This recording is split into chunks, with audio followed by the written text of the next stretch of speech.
We'll go ahead and call a regular meeting of the Charles City Board of Education to order and have roll call attendance, please. Walker. Here. Dyke. Here. Bryan. Here. Max. Here. Newcomer. Here. Connect. Here. Thank you. Agenda item 2 is reading of the district mission statement by Student Director Connect. Our mission is to engage, inspire, and empower students and staff in order to maximize learning. Thank you. Agenda item 3 is the approval of the agenda. Are there any additions or corrections? No. Move to approve the agenda as published. I'll second. Motion second to approve the agenda as published. All in favor say aye. Aye. All opposed? Motion carries. Agenda item 4 is the superintendent search firm presentations. So the board will hear from 3 search firms. We'll begin tonight with McPherson and Jacobson. And I'll explain to the board members and to each individual firm to present that there may or may not be a decision tonight. So we kind of tentatively put that down. If we're comfortable with where we are, we'll look at that. But I've also given the board the option to sit on it for a day to kind of process all of this information. So we'll kind of see where we are after the 3 presentations and kind of go from there. But there may be a special meeting called Wednesday, I believe, but not necessarily. We're going to see where we're at when we get to that point. So, any other thoughts? Well, we have Mike Billings here tonight from McPherson and Jacobson, so just have you step to the mic, Mike, and I'm not a big mic guy, so you'll have to yell. for our cable television audience. Yeah, that's what I understand. That. Yeah. It's really changed a lot over the course of 30 years, 40 years, so it's changed. But thank you for the opportunity. I really appreciate this, and it's a special thing for me to come back to Northeast Iowa, having been a New Hampton grad. So I hope you don't hold that against me. But a long time ago, when Charles City was better than New Hampton in basketball and football, and that's what I played. So it wasn't. I remember when your football field was relatively new, and my senior year, we couldn't see across the football field. It was raining so hard. That's all I remember. I had flashbacks. But it's nice to be back up in Northeast Iowa. And then another connection that I have is my mom actually taught here for 2 years when Ron Turner was in Vietnam. So that dates me again. But I was in junior high at that time, so I got to know some of the kids in that class. There was a Kingsfield boy that was a pretty good baseball player, as I remember correctly. I think he went to Indian Hills and actually had a chance to play in the pros for a while. I think his dad was a coach or something like that. And of course, we played in the golf course here often. New Hampton was pretty close. And I told these guys, and this is probably not a good thing, but it was the place where the drive-in theater was. Yep. And so in high school, that was our trip. We got out of New Hampton so we could come someplace and that sort of thing. Just a little bit about me. Retired superintendent. I've been with the firm for 4 years. Prior to that, I was superintendent of schools for Roland Story in Story City, just north of Ames. I spent 15 years and retired in Story City. That's where we live now. Before that, I was superintendent at Fredericksburg for 4 years, and before that, an elementary principal, and then I was an elementary teacher, a head boys basketball coach in Elkader years back. So that's my history. My dad was actually my elementary and junior high principal in New Hampton growing up. So I didn't have a lot of choice, but I was the only one in our family that went into education. So like I said, I've been with the firm for 4 years. I would have 2 other people with me tonight, but with your change in your calendar, we're finishing up a search for Marcus, Meredith Cleghorn, Remsen Union. So Lyle Schwartz and Dennis Barr are both over in Marcus today, doing some stakeholder stuff and getting ready for, it just closed the other day, so we're finishing up on that one. We just also finished Ogden, and a couple weeks before that, we finished Webster City. So it's been a really busy spring, but right now, this would be our focus, because like I said, we're just about done with Marcus, and we've completed the others. So our focus, and our team will be of 3 guys. All of we're retired superintendents. Dennis has been with the firm for 20 years. I 4, and then Lyle, this is his first full year. And so that's the team that you deal with, and we'll be out. If all three of us make it, we'll at least have 2 every meeting that we have with you. With that said, I talked a little bit about the firm. McPherson Jacobson has been in existence since 1999. Since that time, we've placed almost 700 superintendents nationwide. We are a nationwide search firm. We have over 100 consultants across the nation. You'll see that in our information. With that, I think that the best thing about that is it's the network that we have. As soon as we get a job, as soon as we would get Charles City, it goes to our home office and an email goes to all of our consultants across the nation. And we're told, I just got one from California the other day, I'm told to try and contact any superintendents that I think would fit the criteria in California and see if there's interest. So that's how we network the jobs. You'd be shocked, I think, with the number of Iowa folks that have left the state of Iowa and want to come home. They may have gone someplace else and gotten their superintendent endorsement, but we just did that last summer at West Liberty. We had a late search. I think we got the search in May, and actually found a superintendent candidate from Washington who grew up in Dubuque, got his master's at Iowa, but moved to Washington State and had been practicing for years, wanted to come home because his parents were aging, etc. Great fit for the job in West Liberty, signed his contract in June. So it was a short search, it was a late search, but it worked. So anyway, couple other things about the firm. Tom Jacobson is currently a college professor in Nebraska. Our home office is in Omaha. We have about 8 active consultants in the state of Iowa right now that are working. You'll see a list of consultants in the brochure or in the pamphlet, but really probably 5 of us are active. Some of the others we just call if we need some help. So that's what we have right now in the state. We've done searches from the size of, last year we had Las Vegas. Last year I had North Union. So anywhere in between the smallest to the biggest that you can imagine.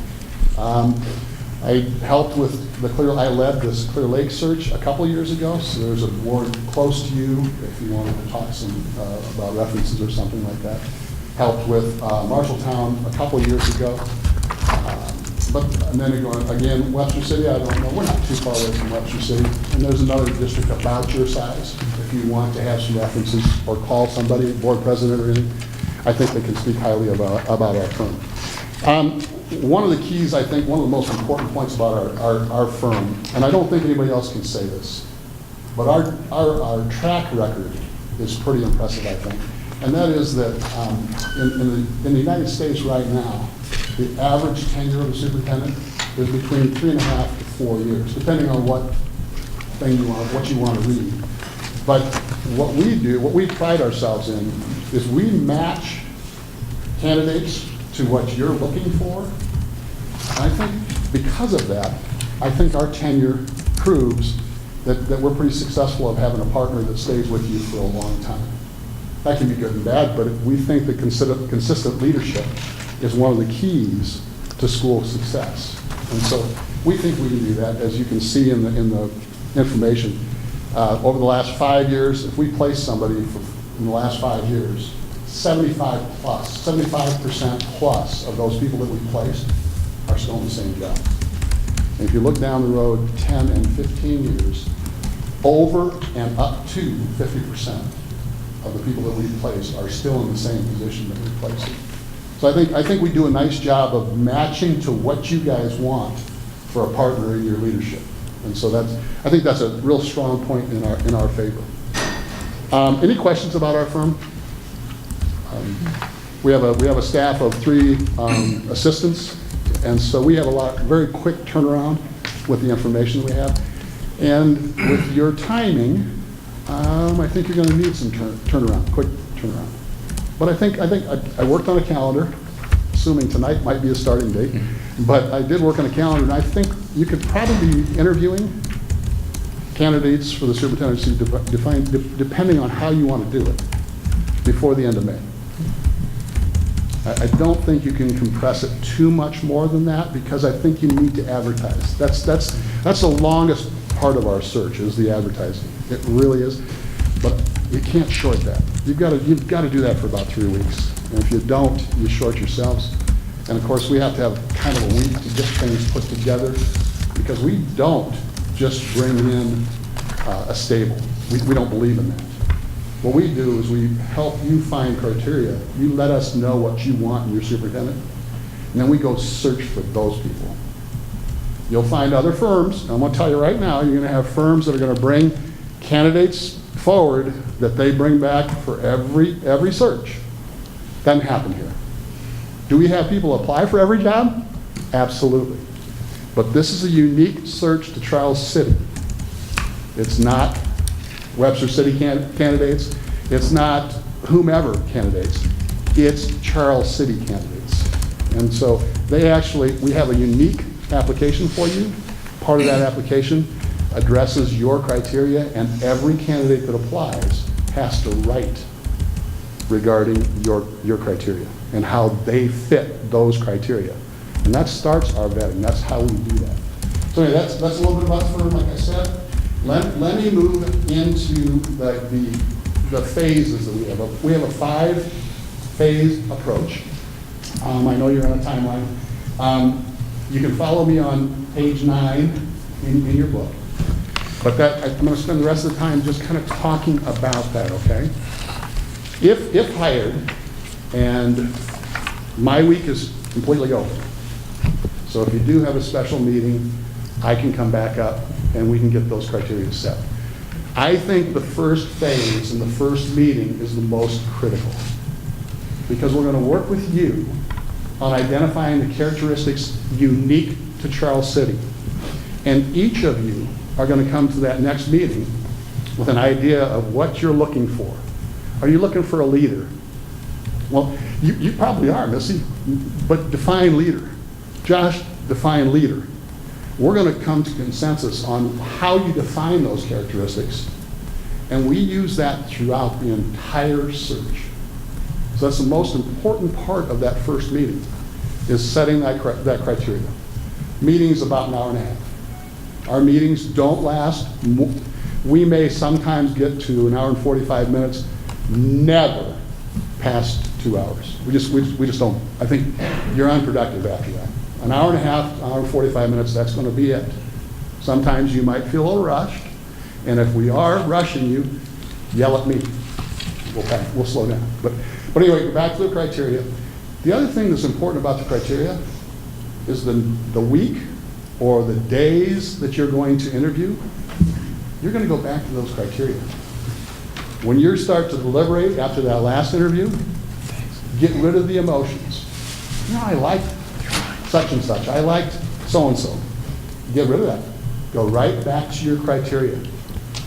Which candidate met what you told us is what you're looking for? I know, I've known Dan for a while, so we haven't crossed paths for a while.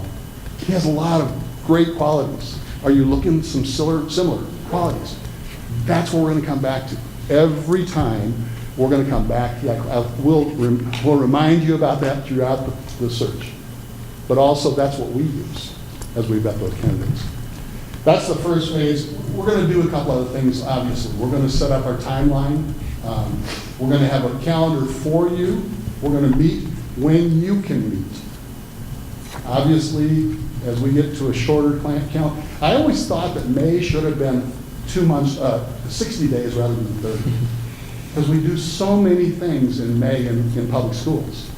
Field trips, activities, athletic events. I mean, and we're trying to get the year closed out. But we're going to try and be as flexible as we can to get together with you. Matter of fact, with a short search like this will be, we may combine one of our meetings. We come out, we'll talk about that a little bit. We may combine 2 of our meetings where we'll come out and work with stakeholders all day and give you a verbal report at the end of that evening. And then we'll have our home office send you out the written report. If we think we have to. Again, it's going to be your search. You're going to tell us when you want to do these things. We also will talk about salary schedule. a salary range. So today I ran off one page from the Department of Education is always a year behind, but I do have districts your size with their just salary. And we don't need to set anything like that, but we need a range, because we'll start getting phone calls. As soon as it's on our website, we'll start getting, and the first question, what do you think they're gonna pay? So we'll talk a little bit about that in our first meeting. And then we need to identify a point of contact. I don't know, Terry, with that, you think Terry will be your point of contact, or sometimes it's the board secretary, sometimes it's the board president? It's up to you. But we funnel all of our information through that point of contact. We will CC all the board members if you want us to, but everything will go to that point of contact so that that person can forward everything that we're talking about. That's the first phase. Questions about that? We can draw straws for that one. The second phase is where the rubber meets the road. We're out recruiting. I want to tell you, when we had the search last summer for West Liberty, we actually ended up calling every 4A district to see if there were any assistant superintendents that wanted to take that step into a 3A school. And we got a few applicants for that. Didn't work out, but we did get a few. We make calls. We call people that we know. We call all of the AEAs and talk to the directors of the AEAs to see if there's anybody in their fold, to see if there's anybody that you think would be great from going from a smaller situation to a Charles City. So we're on the phone a lot. We're still connected. I retired 4 years ago, but I think we're still connected, although there are a lot of young people. I turned 60 the other month, 2 months ago. And gosh, these people like Dan look like they're just entering the profession. I feel really old sometimes. But we're recruiting. Again, we go back to the same thing that I said to start with. Not just everybody. We're talking, we'll call them and talk about the criteria that you set. So that it's not somebody out of the hat, somebody that fits your criteria every time. We will collect applications at that time. We start vetting applications as soon as they start applying on ApplyTrack. That's what we use for our home office. Obviously, it goes to our home office's website. We get over 100,000 hits per month on our website. So we do see a lot of similar applicants, but we send it out. Anybody that ever applies with the criteria, go and apply unless you think that you meet these criteria. We'll start working on refining those benefits that you do with your superintendent, so we can start getting ready for our last approach, what we're going to do. We'll start talking about the interview. How do you want to do it? Really, there are a couple of approaches right now. The traditional work would be my favorite, but we're starting to see more and more with the semifinalists and finalists. Traditional would be bring every candidate that we advance, however many you want to interview, 3, 4, 5, 3. Recently, we've been going with 4. I mean, that'd be the most common number. But we bring all 4 of those in for a full day interview. Candidate comes in the morning, finishes with the board in the evening. The part of that I like is that the stakeholder groups that you use in interviews gets to see all of them that you selected for your finalists. And the board sees those candidates at the end of a very tough day. And I don't know how many days Dan had here that were tough days, but I can tell you there were some trying days at Rolling Story. At the end of the day, I just wanted to go home. That's when you get to see the candidate. How do they handle a stressful day? So that's the traditional day, this approach. The other would be to narrow it down to 3, 4, 5, align up Skype interviews with each one of those candidates, but just with the board for like an hour, 45 minutes. And then the board meets in closed session, talks about those 4 or 5, massages that down to your 2 finalists and brings them in for the full day interview. We can still do both approaches with the calendar that I think we can get together, okay? So I think that's doable, but we'll talk about that in the second phase. The third phase is another meeting. We are going to bring out who we think best meets your criteria. Those are the candidates we call advancing. We'll bring them out. We'll talk about them, and then you'll decide where you want to go with those. I don't want to hold up too much, but again, we're going to compare them to the criteria you set. We've already started our reference checks, our background checks. Everything is there and we do that a little bit in a unique way also. And I don't know how the other firms will tell you. But what we do is we have a set of 6 or 7 questions for every reference that we call. And obviously, if you ask somebody to be a reference, they're going to say something good about you. Well, you're not going to have them reference, right? We catch them at the very end, though, with the last question. How about giving us 3 or 4 names of somebody that can speak to this person, and we make cold calls with that. So we get a phone number and more references that way from people that aren't expecting that. We also tell the candidates we're going to do that, so they're going to notify. And then I like to call, in today's world it's not as important, I like to call the person who's been in charge of negotiation for the teaching. Because I think you usually get a good feel on how that candidate works with the school. So that's how we do that. We try and go deeper. We go at least 3 deep on each one of the references. And again, if we know anybody from any community, we're on the phone making cold calls on them also. We'll help you write your questions. We have a huge database of questions that would meet any of your criteria. We'll pull a few of each one of those into one of those characteristics for you to review, ask you to write some or select the ones that we provide for you. We'll format that for you, send it to our office, send it back out for your interview so that you have a list of the questions, you have a little place to take notes, etc.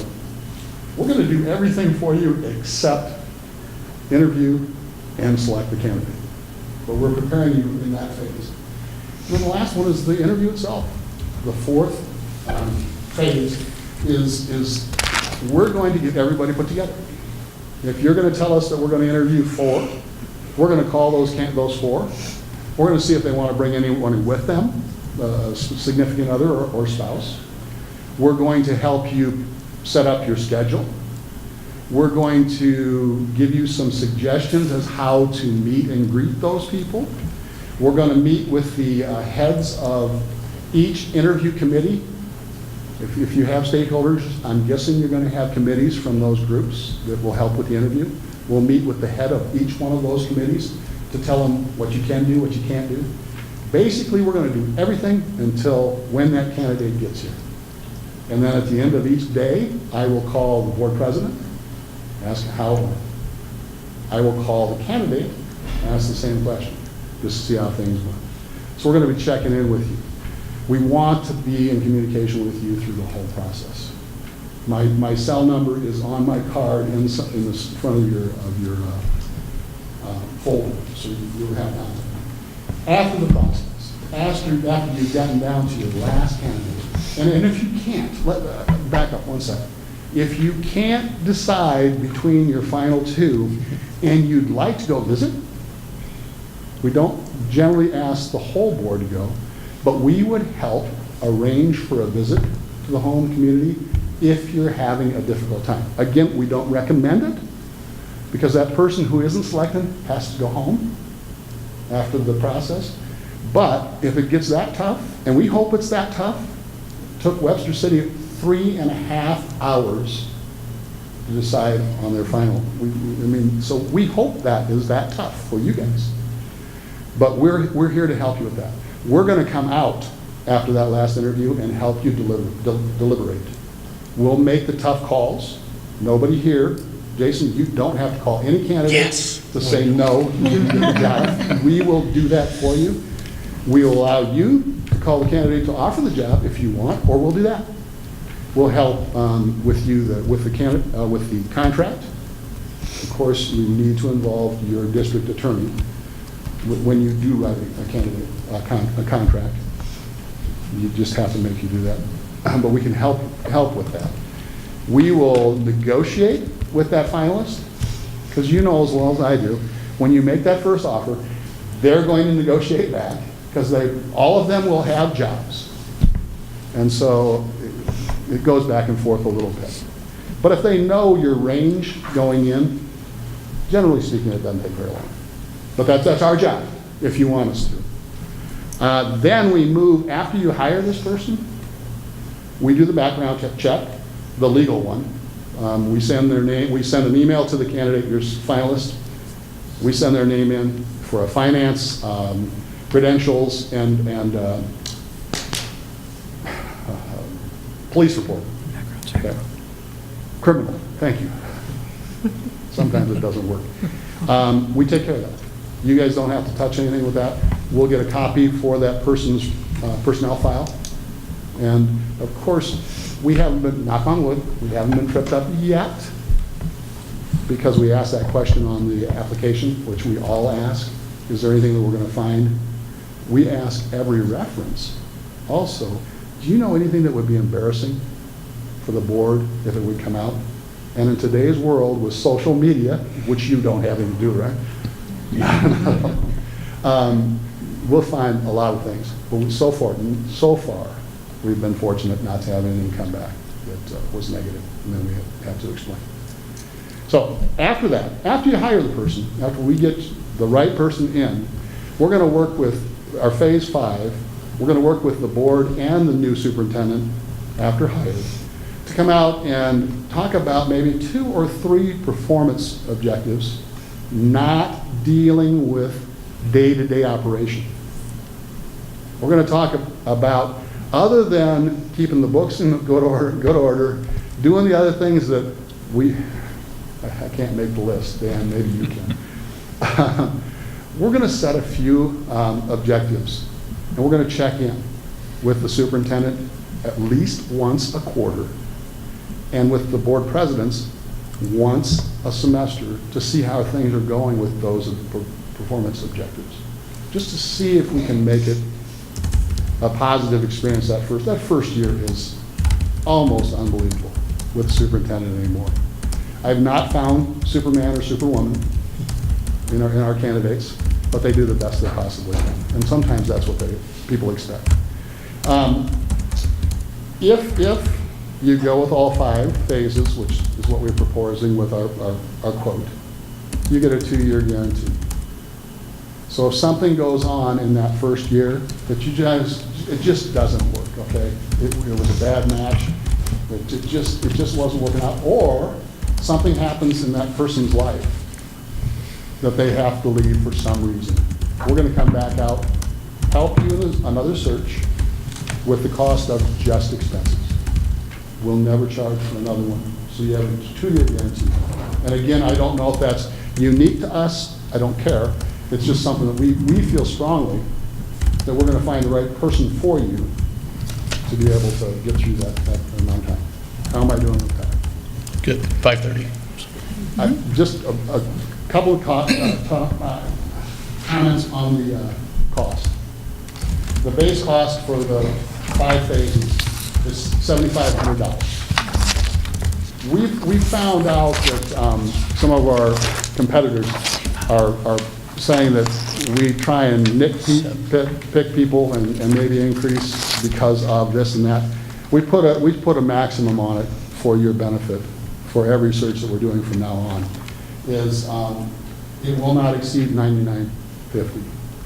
I will tell you right now, our office lists $1,000 for the consultants as far as expenses. I'm a McDonald's guy, and it's 105 miles from Story City. Fortunately, Lyle lives in Story City and Dennis lives in Webster City. So we're not going anywhere else. We're going to come together, so it's one trip. That's out of line. It's not going to, I don't think that will exceed $500, but I don't know. We pay federal mileage, So that's what it comes from.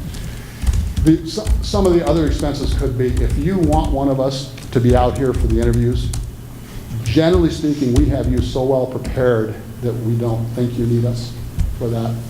It's $250 a day for that. But again, that's your choice.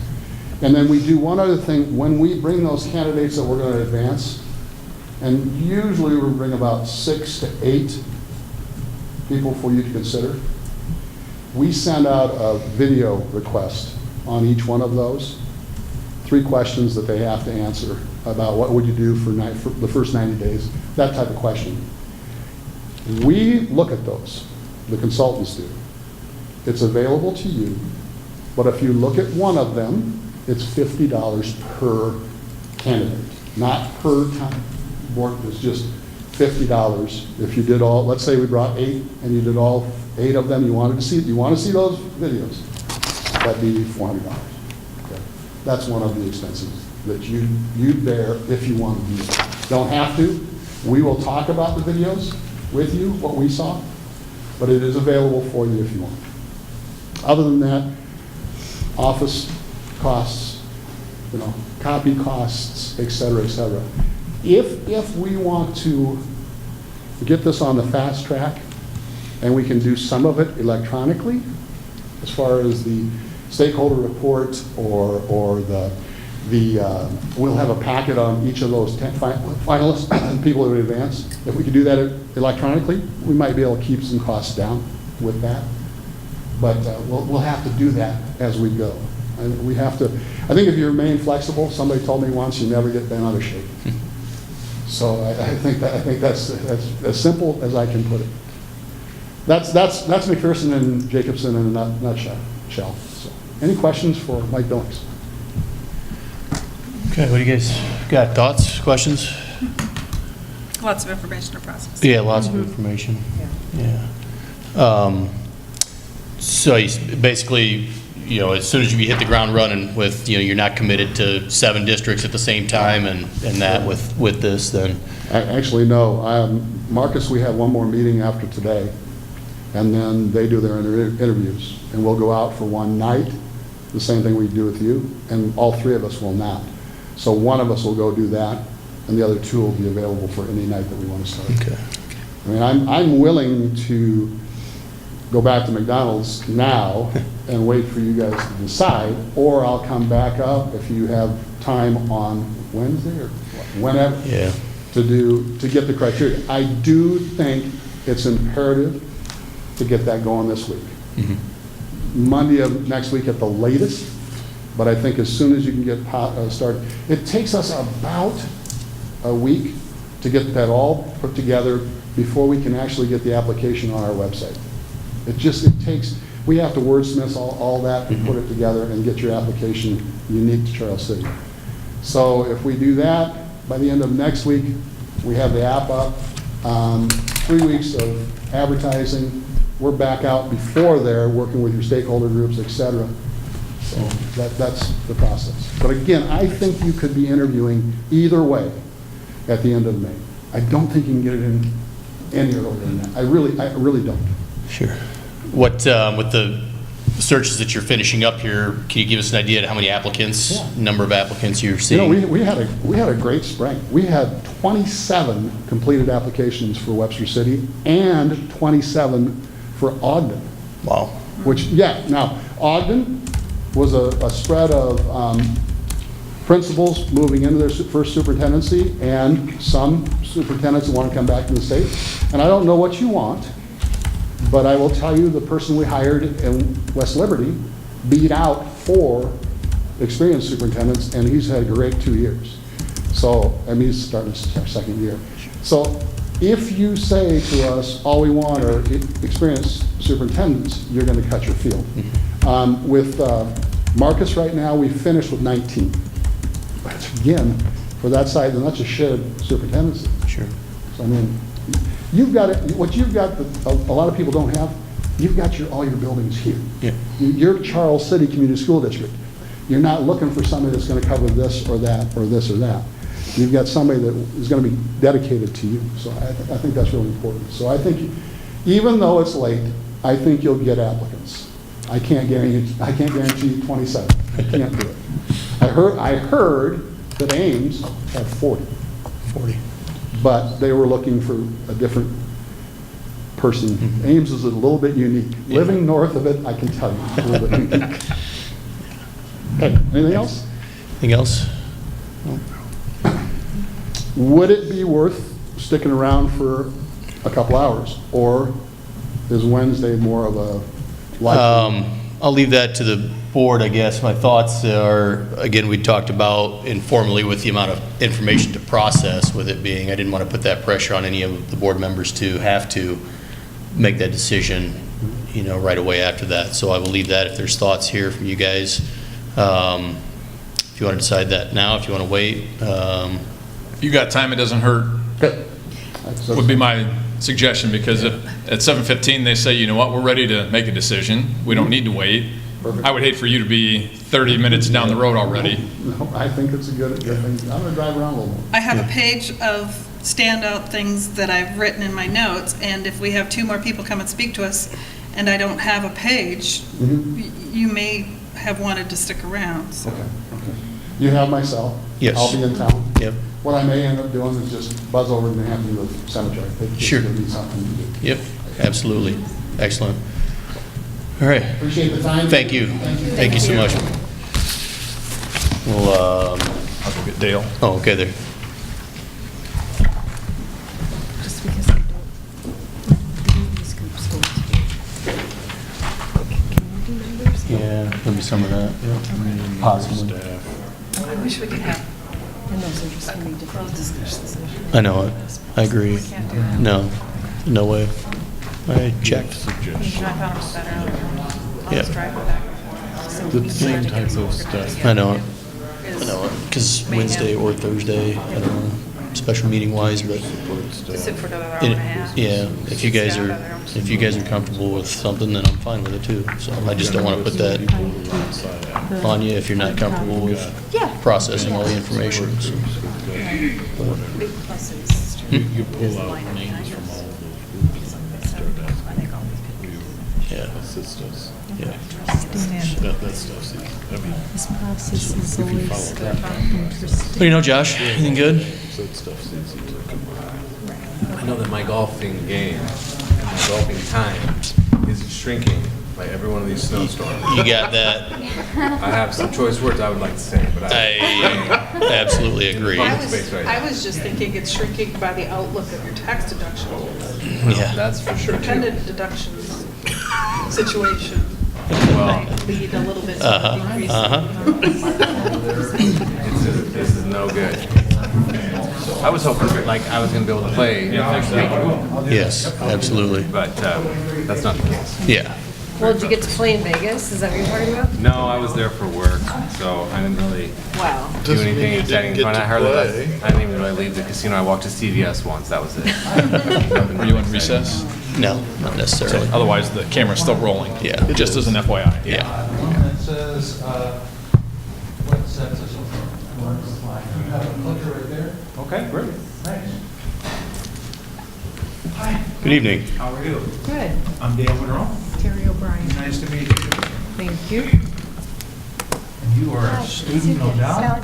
Nice to meet you. What grade are you in? Senior. All right, well, out of here, huh? Dale Monroe. Missy Furman. Nice to meet you. Nice to There you meet go. Hi, nice to meet you. Nice to meet you. There you go. Yeah, Jason. Nice to meet you, Jason. Nice to meet you. Thank you. You bet. Robin Amber? Nice, Robin. Dale Monroe. There you go. Josh McDale, nice to meet you. Nice to meet you. You bet. Thank you. You bet. Have a press person back there I can get on to? Press is right back there. Right back, yep.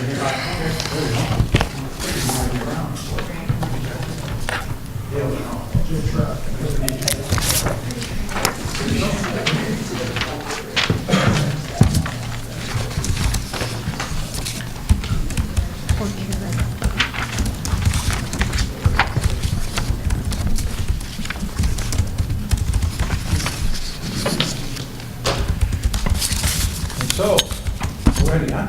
Excellent, yeah, so we'll Okay. And I'm go ahead going to use and, this so that everybody can hear me in this City of Charles City, right? Yes, they will. And I'll give you the same spiel I gave the last gentleman, that the board tonight is interviewing 3 search firms, and we have tentatively set aside an agenda item for potential action. We've talked about that, and they may or may not be comfortable with that tonight, and it may be a special meeting later in the week. We'll just see where we're at the end of the 3 presentations. Sure, makes sense. Awesome. You each have a copy of what would be up here if I were to click through it. What I'd like to do is I'd like to walk you through the packet that I gave you, and then I'll give you a second set of things that on the right-hand side that we're going to talk about, the actual performance contract that we're talking about. And then I'll give you a chance to answer some questions, because I'm sure you have some. But I got to start off with a story, okay? Because I'm kind of a story guy. First of all, there was a mama skunk who had 2 baby skunks. One was named in, one was named out. And when in was out was in, and vice versa. One day, in was out and out was in, and it was time for dinner, about like now. And she says, go out and bring it in. Went out and boom, he was back in 2 seconds. She said, how'd you find him so fast? He said, instincts. It's an Iowa joke, you gotta go with it. The reason that fits today is not that anybody stinks, that's not it at all. It's about our process that we're gonna try to share with you tonight in about 30 minutes that will help you use your natural instincts that you want to use in seeking your best superintendent, and will help you use a process or help you mold the process to match your needs so that we can make that happen for you. So that being said, we'll just give you a couple highlights about our firm. Obviously, we belong to just about every national organization there is. AASA, SAI, the School Board Association, NASSB, which is the National School Board Association. We belong to all of those, and the reason we belong is because that's where our network begins. We spend time at all of those national conventions, not me, but my boss and the owner of the company, and they spend time and they're out there talking about what we do for boards. And I want to make sure you underscore the word boards, what we do for boards, because we work for you. We don't work for the administrators that apply for the jobs. And so what we're here to do tonight is describe to you a process that you can manipulate, you can mold, you can say this is the way we want to go out looking for our superintendent. And we'll use all those assets that we have for all of those various national organizations to find the right person for you. Our experience, obviously more than 40 years ago, 1975, Gary started the company, and when he started the company, he still has the one person that was his associate. It used to be Gary and Associate, now it's Gary and Associates. He's expanded to 170 associates across the state, or across the nation. We have 40 that are in state, and our professional learning continues to grow as we meet more people across the nation, as we get more requests to find superintendents. We continue to mold the process to recruit the nation's best educational leaders. As I mentioned, our associates, we provide a very diverse team. 40% of our consultants that work across the nation are minorities or women. Now you may say, well, that's great, and we think it's even better because they offer us a different perspective on the candidates that we screen and that we bring to the various jobs that we sort through. So those 170 work extremely hard and extremely well together to help make things happen for the school districts that we serve.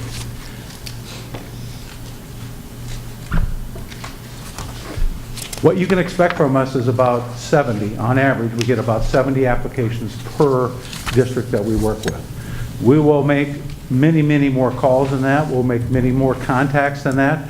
We don't have a room in the basement of Ray & Associates in Cedar Rapids where there's a whole bunch of folks just waiting for us to call. We have to actually go out, and once you hear our process, we pick the profile and we look at the profile and we start looking with our 170 associates across the nation for people who best match your profile that you're looking for, and I'll talk about that in a minute. We continue to talk to candidates across the nation because we have some that have been in our searches and they weren't necessarily a good fit for School District A, but they might be a good fit for School District C or D. And so we keep in touch with them, and then we remind them that here's a profile that they should look at, and that's how we begin some of our recruiting processes. On page number 7, you see a real circular graph that shows the different processes that we're using. I'll just go and remind you that it's thorough, it's very flexible, and when I say flexible, I'll give you some idea of what we mean from that. And then we have an experienced, highly qualified full-time staff at our office. That's different than other firms. We have 4 people who work in the office back in the Cedar Rapids area for the purpose of taking the workload away from the folks that work here. So we'll help you with all of the communication that goes on. We'll help you with just about anything that we need from you. We may make requests for what do you want off your website or your materials to highlight in the brochure, and we'll make sure that happens. We'll help design your brochure if you want us to. That's no cost to you. We'll help you distribute it electronically. If you want to do it with paper version, then there might be a cost, but we usually advise people to keep the lot, go to the AEA or somebody in your district that you know would make that up for you. It's your search. We'll start off in the board input part with individual one-to-one interviews and ask you specifically what you're looking for.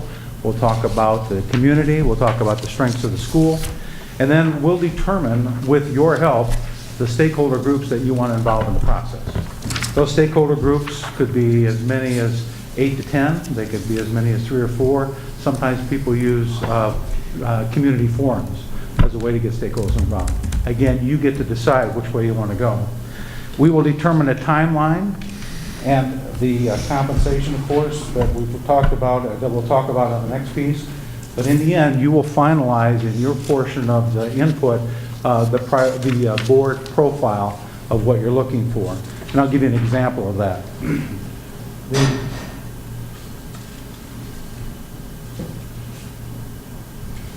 The board profile will show up in the form of, we'll step away from the mic for a minute, in the form of brochures that highlight what your community looks like, what you want the person to be able to do. You have several of these things that I've already read about you. 1,600 students, I know the demographics of that.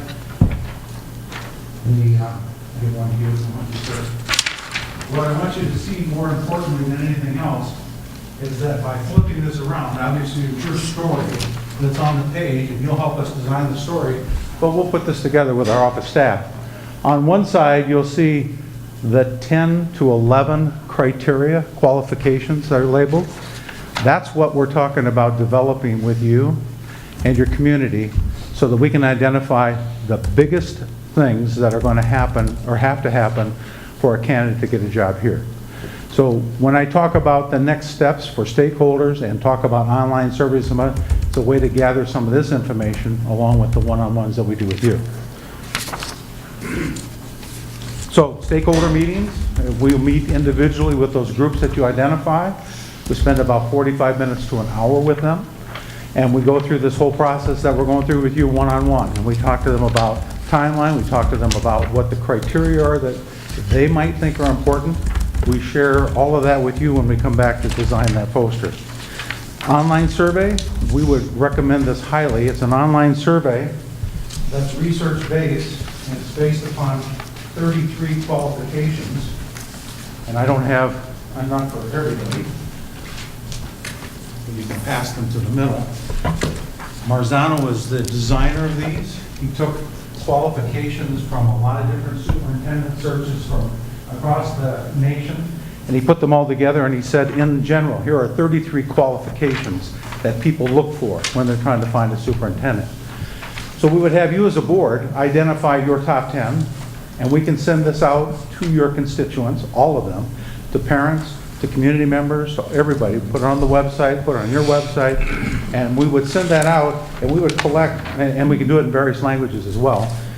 We would collect then from each of them by a certain deadline. Tell us what your top 10 are. We compile all those together then. We bring those back to you, and we tally the information, and then we wind up arriving at what you see on the back of those brochures. Somewhere between 10 and 11 and 12 qualifications that you as a board and your community say, this is what we're looking for. That's a key piece to our process, because now we've got something that we can take to candidates, potential candidates, and say, here's what they're looking for, tell us how you fit or don't fit. We already talked about open public forums as a part of the process. Once we get that brochure done, which is usually about a week to 10 days, then we will make sure that we aggressively recruit for you based upon the criteria that are on that brochure. Those criteria then will find us a diverse candidate pool that will begin the next step of our process, and we'll begin to sort through them. And we sort through them based upon those qualifications again. We begin to screen based upon the profile, myself and 2 or 3 colleagues in the office. And based upon that, we will do an extensive background check. We make calls, we do the Google, we do the dog pile, we do the Facebook, we do all of those things to make sure that when we explore a candidate's background, that we have every bit of information we possibly can find, and we share that with you in a verbal report with the people that you choose. We have usually 8 to 12 candidates that we bring to you in the next phase. So all of that's preparatory work that we do. When it gets down to, we've got to choose from this pool of 70 applicants, what do? We'll pull you together. It's about a 4-hour meeting. We'll bring you the candidate's application. We'll bring you their resume. We'll bring you their 4 letters of reference. We'll bring a video clip, which we were the first company to do video clips about 3 minutes long, and has key questions in there that you would be interested in. We show you the clip. We share with you the documentation there, and then we give you the report. The report comes from those other 170 consultants across the nation. Once we get to a place where we say we think this candidate's a fit, they're the ones that do the one-on-one questions with the candidate that we think we might be interested in. Those one-on-one candidates then are the ones that decide, or the one-on-one conferences are the ones they'll talk to me about and say, we think this person's a good fit, we think this person's not a good fit, or we have these questions, and then I might follow up with them, or another one of our consultants would follow up with them. In the end, we'll bring you 10 to 12, or 8 to 12 candidates that we think best fit your criteria. You'll then take a look at those videos, you take a look at all of the things that go with it. When you get down to picking the people you want to interview, and we usually recommend 4 to 6 out of that pool of 8 to 12, you pick those out, and then you'll go through a board interview of about 90 minutes with each of them, one-on-one. You can do that in person, you can do it via Skype. Sometimes people do both, depending upon location, in a way to maximize efficiency and also to save some cost. The second thing that you'll do then is once those are done, then you'll narrow it down to 2 or 3 candidates that you say we want to bring back for a final interview. And those 2 or 3 candidates, when you pick those, we will do a complete criminal background check on them. We know you do it as a school district, but we'll do it for you so you can be assured up front that we have that information, and we'll bring that to you as well. We don't like surprises, and they don't either. Then, when you look at those candidates' files, you look at the videos, you're then going to present these to the community in whatever format. It could be in the form of, as I said, forums. It can be in the form of each stakeholder group having a 45-minute time with them. We'll help them design questions that might be appropriate for those. We'll train them in how to interview. And then we will let you have the days with those candidates that we go through the total interview and show them around and spend that second time with the board. You have an interview that's 90 minutes all yourself, and that screens out the 6 down to 2 that you might want to have the rest of the community meet. And then in the end, you can pick your 2, you walk them through the stakeholder group, and in the end, you make sure that you get time with them at the end. The reason you want time at the end is because we don't ask the stakeholder groups to vote yes or no for Dale or Dan or whoever. We have them come through and fill out a sheet on each and every candidate that you interview. And the sheet is a feedback sheet. It says 3 questions. What are the strengths that you saw based upon the qualifications you were looking for? What are some questions that you hope the board will dive into a little bit further? And then the third one is open-ended. What are some other things that you want to talk to us about? Each one of those sheets on both or all 3 candidates that you do at the front will be presented to each and every board member. So you'll have a stack of those papers from however many stakeholders you involve in the process. Open forum, if 200 people show up, you'll have one of those from each of those. And the promise I make them is that I will make you read every one of them before you make your final deliberation. And I think if you're asking for community feedback, that you should take a look at it and see what they say. And I make it very clear that the board makes the decision. That's one of 2 of their big pieces that they have to their job.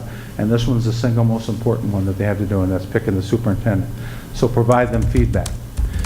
Some have asked, well, can we just join our group together and come up with one sheet and fill it out? And my answer to that is always no.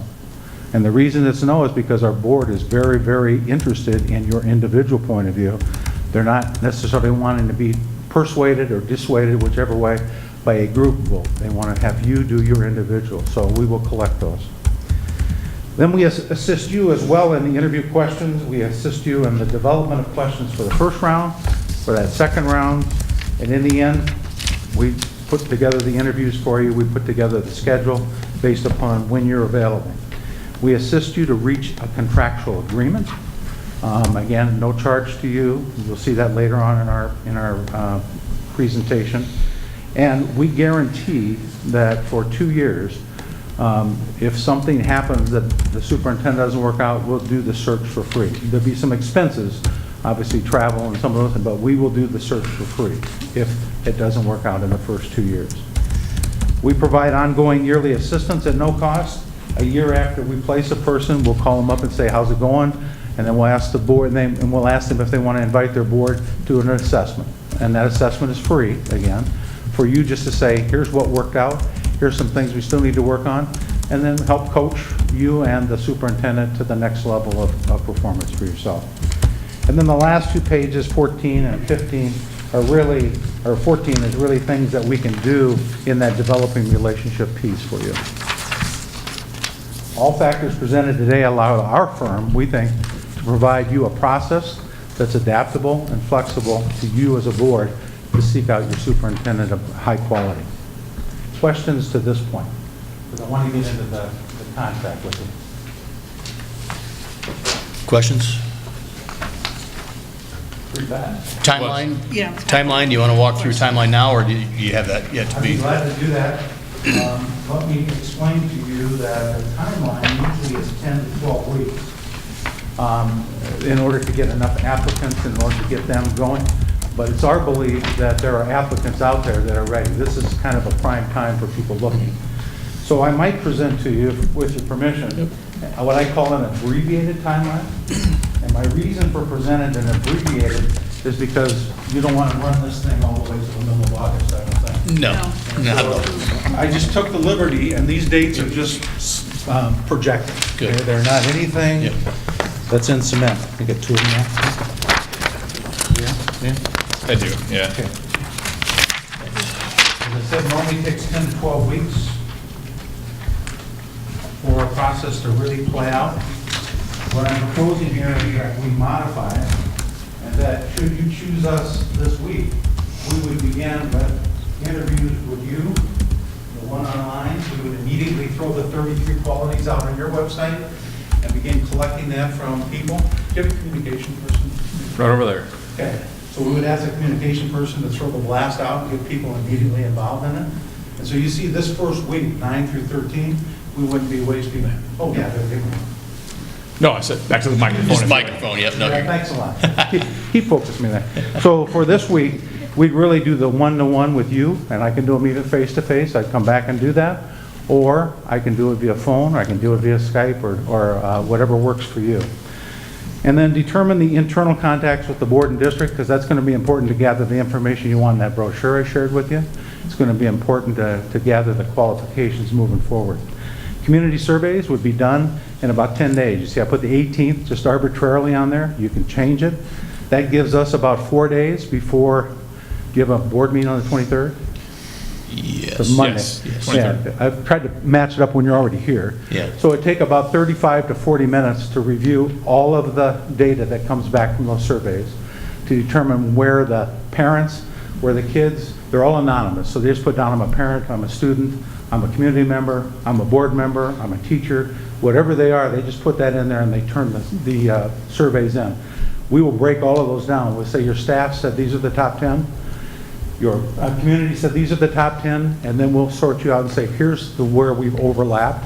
This is the 8 to 10 that we think you should consider. You make that decision. Those get plugged into the brochure in that spot, which we'll bring to you that same night, because we'll start working on that once you tell us to go. And then we'll begin advertising the next day. The 170 associates will get a broadcast from us. Some will call me and say, tell me exactly what it is you're looking for, and we'll have that conversation, and then the application process begins. So you see, I put down by the May 25th, which is pretty aggressive. I think we could have applications due that day, and then the following week, I would meet with you for that 4-hour session and say, here are the 8 to 12 that we think best meet your qualifications. We'll have all those reports that we talked about, and then we would begin to go through the development of your questions for round 1 and round 2. Obviously, then you have the first round interviews, and I just put that arbitrarily the first week in June. I put it 2 days, thinking you might have 3 and 3, you might have 2 and 2, I don't know, it's up to you.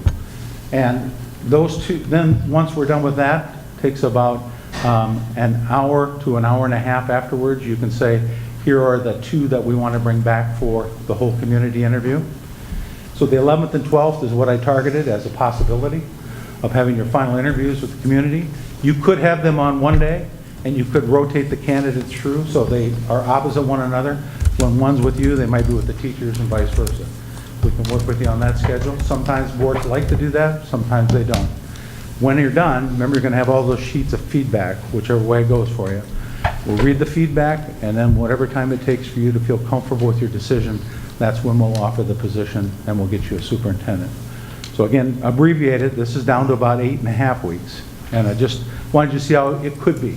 Remember, it's your search, so flexibility is where it's at. Did that kind of give you a picture of the timeline? Yep. Okay. Other questions before I get into the proposal? Dale, do you want to share how many searches in Iowa Rand Associates has done this year? Yep. Oh, man, this year we've probably done 12 this year, currently involved in, or have done 12. We've done 3 AEA positions. We've done 1, 2, 3. Well, we did Omaha, which I count close to Iowa. We did Omaha. We did, we're doing Ames. We're doing Oskaloosa. We're doing, we've completed Interstate 35. We've completed, well, I don't remember all the number, but I'll show you some in here that you can see what we've been involved. College Community's coming up. College Community, we're involved in that one as well. So we've been involved in the big ones. Previously, I've been involved with Muscatine, Norwalk. I'm currently involved with Ames. I'm currently involved with College Community. We share, about 4 or 5 of us share the wealth, and so we rotate in and out based upon our strengths. Some like doing the forums, some like doing the board presentations, others like doing other things. And so we rotate around, but in the end, you're going to get one of our Iowa-connected persons that's going to be, more than likely, they've said, it's you, Dale, if you choose. How many current active searches do you have going on then about right now? How many current? Current? Districts are you working, active searches right now, do you have? Right now, I'm working actively with 2. 2, okay. And how close to One will interviews are be they? done on the 17th or 18th. Okay, The other one will be done on the 14th of May. of May, okay. They're down to the point where all of the decisions have been made in the Ames search. They're just doing the interviews now. So I have forums left to do with them. North Iowa is another one that I'm working on, and from Buffalo Center. And that one, they're closed on the 16th. And so then they'll make their decisions, and they're moving rather quickly. They'll be done by the first part of May.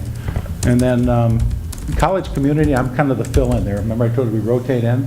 So if they run into, somebody's got a conflict, I've already been invited there once, but we do it so it's not in conflict with our other searches that we're doing. So the proposal, on the left-hand side, you should see something that looks like this. And I'm not going to read it to you because a lot of it is, I call it legalese, and but I do want to point out a couple things on the front page. First of all, on the opening page where it says, attention, Jason Walker, Board President, the proposal, we're 40 years involved in the business, and at the very bottom, you'd ask about some of the districts that we've been involved with. I just want to highlight those for you. Later on in the packet, you'll see a list of references that you can call that relate to those. The thing that I want to reiterate is that there's 170 associates, of which 40 are in the Iowa and surrounding states, so that we're able to make as many contacts as quickly as possible. Let's move into page 1 of the brochure. Again, the overview, the performance. We've been highly successful at placing persons. We have an average of 8.6 years that the superintendent that we've placed stay in their position. The national average, I think, is 6.2 or 6.4. And and some shorter than that, but we think we do a pretty good job of matching your qualifications. We screen all of them so that they're superior candidates that we're bringing to you. Page 2 is really of that brochure. I'd highlight that the School Administrator Journal, the one that belongs to SAI, and the School Administrator Journal has picked Ray & Associates as one of the top search firms in the country, and we believe that we are. We maintain 6 clerical staff in our office to help assist your staff so that you don't have the burden here. If you hire us, that's the team you're going to get. And page 3, we list some of those team members. They're highly trained, they're expert, all the way from superintendents to people who are practicing principals, practicing administrators. Personally, I've been involved in every phase of administration. As a science teacher, that's where the science joke came from at the beginning. Science teacher, and so worked my way through administration with assistant principal, went to assistant superintendent, director of research and assessment for a school district, and now I'm chief administrator of the school district in Waterloo. So all of these provide us an opportunity to be experts and speak at regional, state, and district, and regional and national meetings. Our intent with our workshops is really to show how we build relationships with board and administrators so that they can reach the maximum efficiency that they want to reach. Recruitment on page 4, I think I pretty much have indicated that, but we inform all the firm's associates the minute you hire us that this job's available. Watch coming soon is a profile near you, and they wait for that, and once they get that, then I'll call certain areas and say, here's an area that I think you could really focus on as you're looking at this, and we'll try to match them up. We actively seek out potential candidates at state and national conventions. It's kind of a dry part of the year for the national conventions, but we'll do our best. You see the key associates down below. Of course, Gary Ray's the project coordinator. Ryan is the project coordinator as well. Molly's our vice president. And then you have 4 of us that are listed as Midwest Executive Search. Page 5, I'm only showing you that because I can't show you 170 associates. I just wanted you to see kind of the breadth of which we stretch ourselves across the nation, so as you can see you're going to get a viable set of candidates. The one I just did for, we had 48 states, all 48 states were represented with applications that came in for that particular job. And again, you could have the same thing, I believe. So page 6, what you can expect from us: customized search, which I talked about, the timeline, minimum required salary range, an informational brochure, the application. Again, we notify all the brochure, the process that we've done down below. I've walked you through that. We verify the qualifications and experiences of the candidates. And I want to say that we really do vet people. I mean, there's folks that are really pretty good at their job, superintendents, but they have something in their background that we feel like you should know about. And we bring that to you and we say, here's what it is. And we tell the candidate, how can we bring them in until we have the board know about this incident or this thing? And boards make the decision all the time, yes or no, to put them in. We don't decide that. We check all the references. We try to go back at least 3 jobs. If I've been at this 20 years and I've been in 3 different positions, you list your history. We try to go back those jobs if we got the right numbers for the people, and we try to find them. If we don't, we use the internet like everybody else and try to find the person and contact them about that. We assist the board, as we said, in the interview format, developing the interview questions, and we use what we call a matrix all the way through here. A matrix, the easiest way for me to describe it is it's going to take Josh, who's just interviewed, and put him next to Robin and say, which of those 2 would you pick if you had to pick right today? And you circle the number. And then you say, okay, Josh now is comparing himself to Dr. Cox, so which one would you pick between those 2? And then, by the way, Robin's there. So you just keep circling numbers in a forced choice grid so that at the end you have a total. Each of the board members then uses that total. We total them all together and we say, if you just use the way you individually mark this, here are your top X candidates, however many you're looking for. And then we have a discussion. It begins a discussion on and a deliberation on how can we pick the ones that we want to have come and interview. We will coordinate all of our services with who you identify as your internal contacts. It could be a business manager, it could be your communication person, it could be Dan. We'll coordinate all of those. And then we will even assist you with the press release when you do find your successful superintendent with us. The next page you've already seen. It's just a linear version of that circular version of the process. For those that like linear, there you go. So the page you've been waiting for is on page 9. On page 9, you see our consultant fee is $6,500. It's in installments of 3 installments, half when you sign the contract and then the quarter and a quarter. We will provide you, as we mentioned, free of charge for 2 or 3 final top candidates, all the criminal background checks that you need to suffice for your district and everything. There's no charge by Ray and Associates to assist the board in negotiating a contract. Certain expenses like travel, lodging, and meals and shipping and all those will be kept to a minimum and reimbursed by the district. And then the only other expenses that you could have is if you're bringing somebody in from outside the state, you may have to, you should usually pay for their expenses in getting here.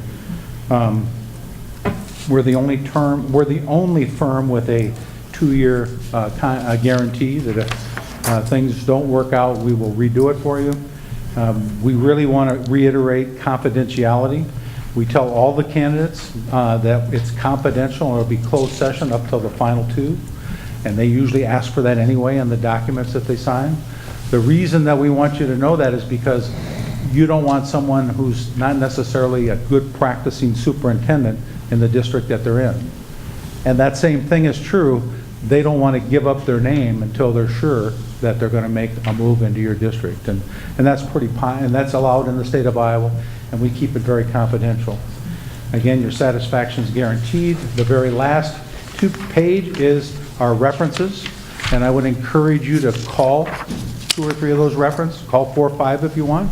See how we did with the stakeholders, see how we did with the board, see how we did with our performance, and see how happy they are with the current selection that they made. So in order to make sure that you know $6,500 is $6,500, I also create another document, which I'll read here and then distribute. It's potential additional costs not covered by the agreement.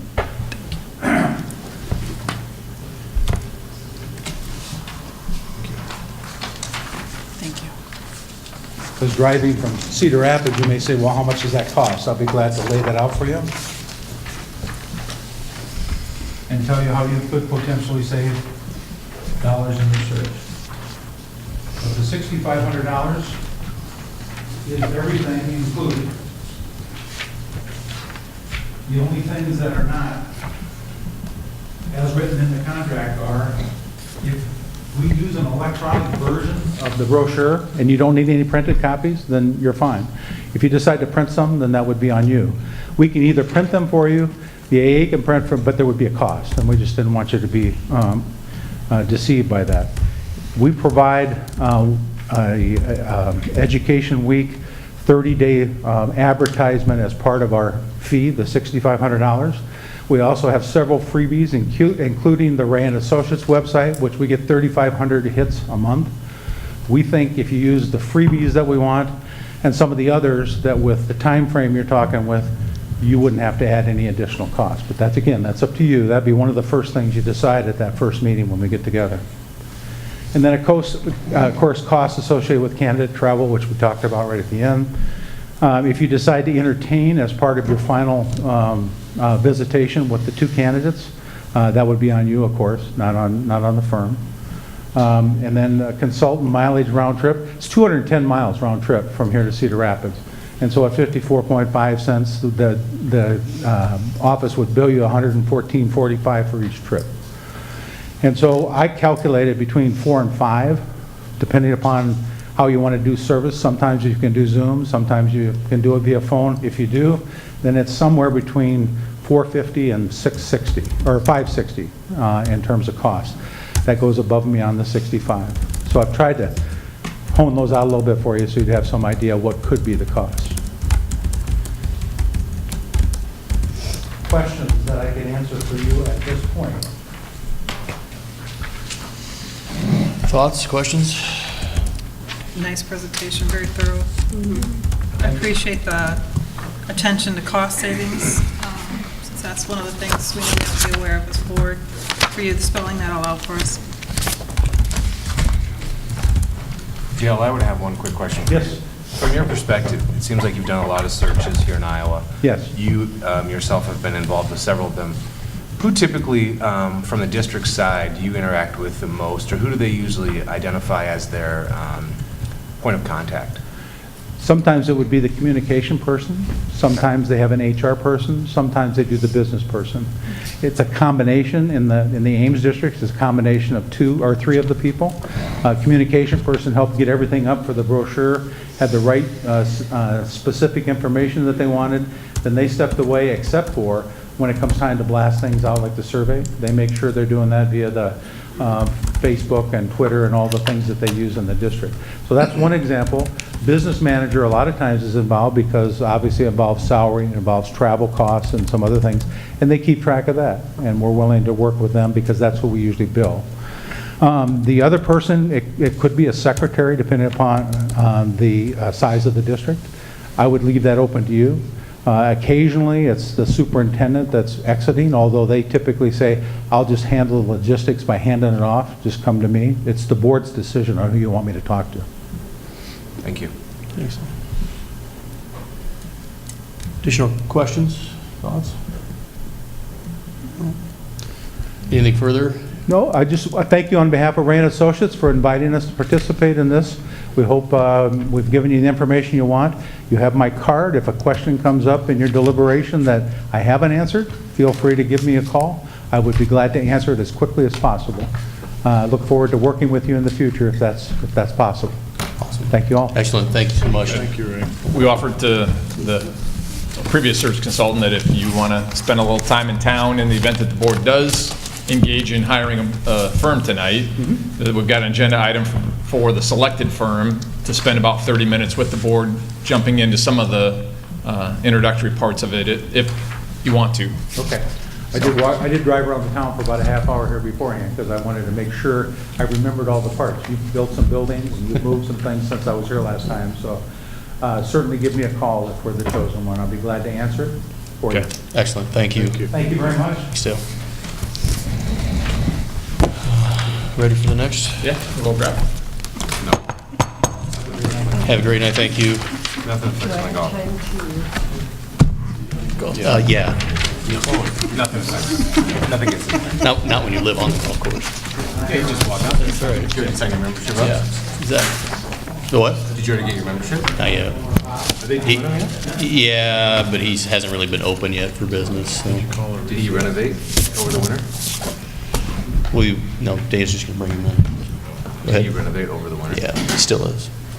Yeah. So he hasn't got, I heard that he was going to put like a restaurant out there. Or, Yeah, he's working on it. So. Cool. Of course. Yeah. Yeah. Yeah. He's working on it. He purchased like, maybe we'll call it recess, huh? Kitchen. We'll declare about a short 2-minute recess here until he returns, then he can. And we will return back to open session at 6:23.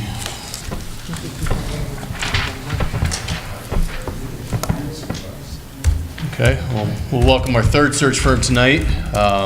Give the same quick spiel that I gave the other two, that we're interviewing 3 search firms tonight, and there is an agenda item tonight that if the board is comfortable to make a decision, that can take place. We've also discussed the potential for sitting on and kind of mulling over the intense amount of information that's presented tonight and making a decision at a special meeting later this week. So, thank you.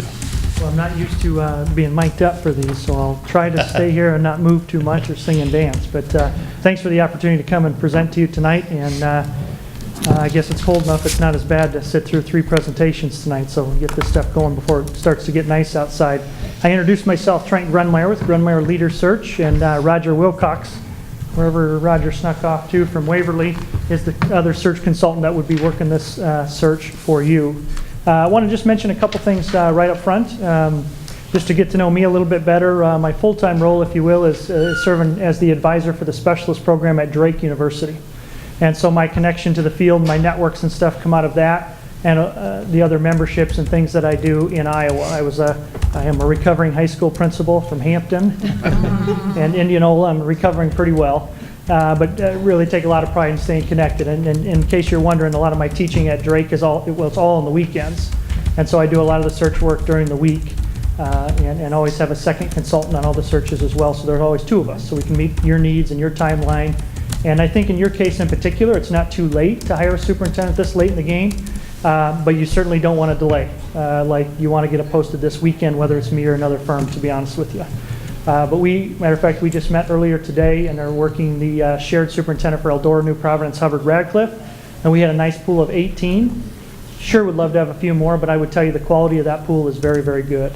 And so I tell you with confidence that I think the timeline is good enough to get a great candidate. And Charles City itself and what you and Dan have done here, the reputation will get you great candidates. So, and I mean that. So, just talk through a couple things tonight and what we can offer you. Since we're the third of three, I won't belabor things that I think are probably similar to other firms, but I want to highlight some of the differences and some of the ways that we have found to do business best for you. The first thing I would tell you is just our philosophy that might be different is that we work for the board.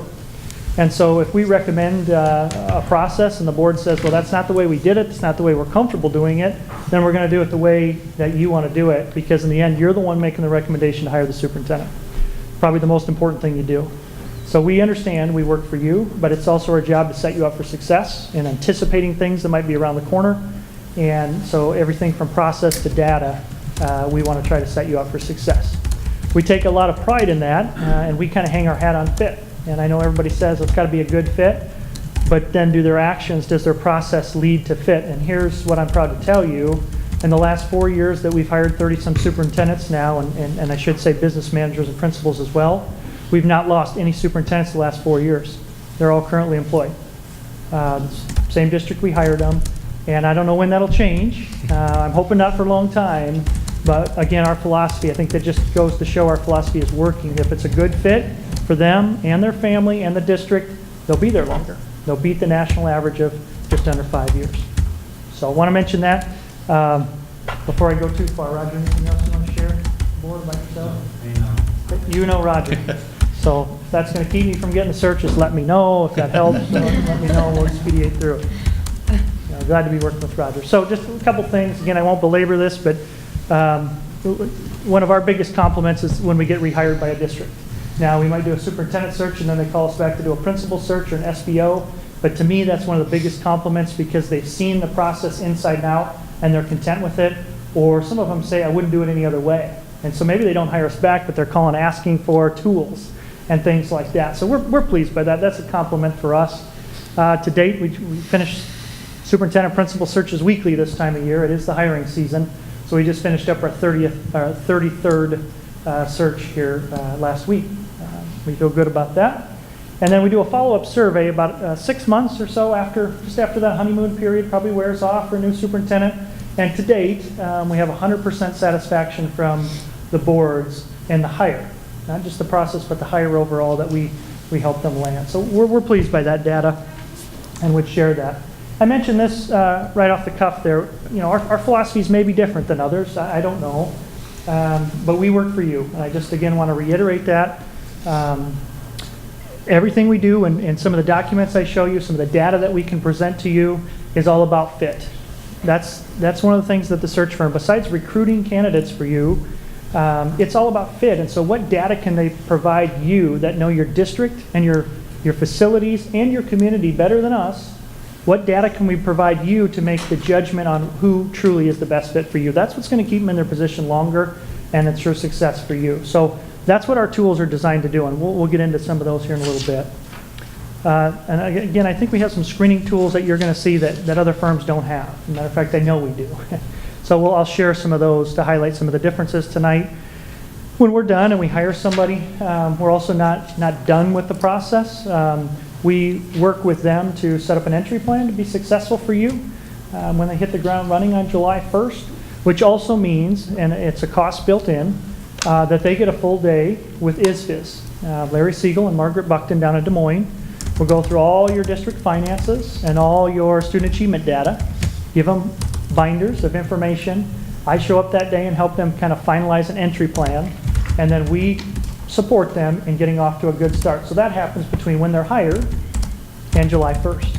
And so we do our part. It's their part to follow the plan, but we do our part to make sure that they know your district, and the business manager and board members can also come with to that day if they so choose. And that's it, I want to be clear, that's a cost built in already, so there's no extra cost to that partnership with ISFIS.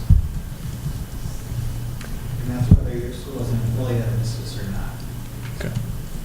Yeah, good point. And the other thing we take a lot of pride in, you'll see in your packets there, we get contact information, and everybody probably tells you they're going to be really accessible, but we're truly very accessible. If it's not me, it's Roger. We're going to get back to you within minutes or hours if we don't answer, because we know if you have time or there's a board meeting coming up, or you just have a question that you're getting from somebody in the field, we want to prepare you with an answer, and a unified answer if at all possible. And so you'll have our contact information. We take a lot of pride in having one person to work with you directly.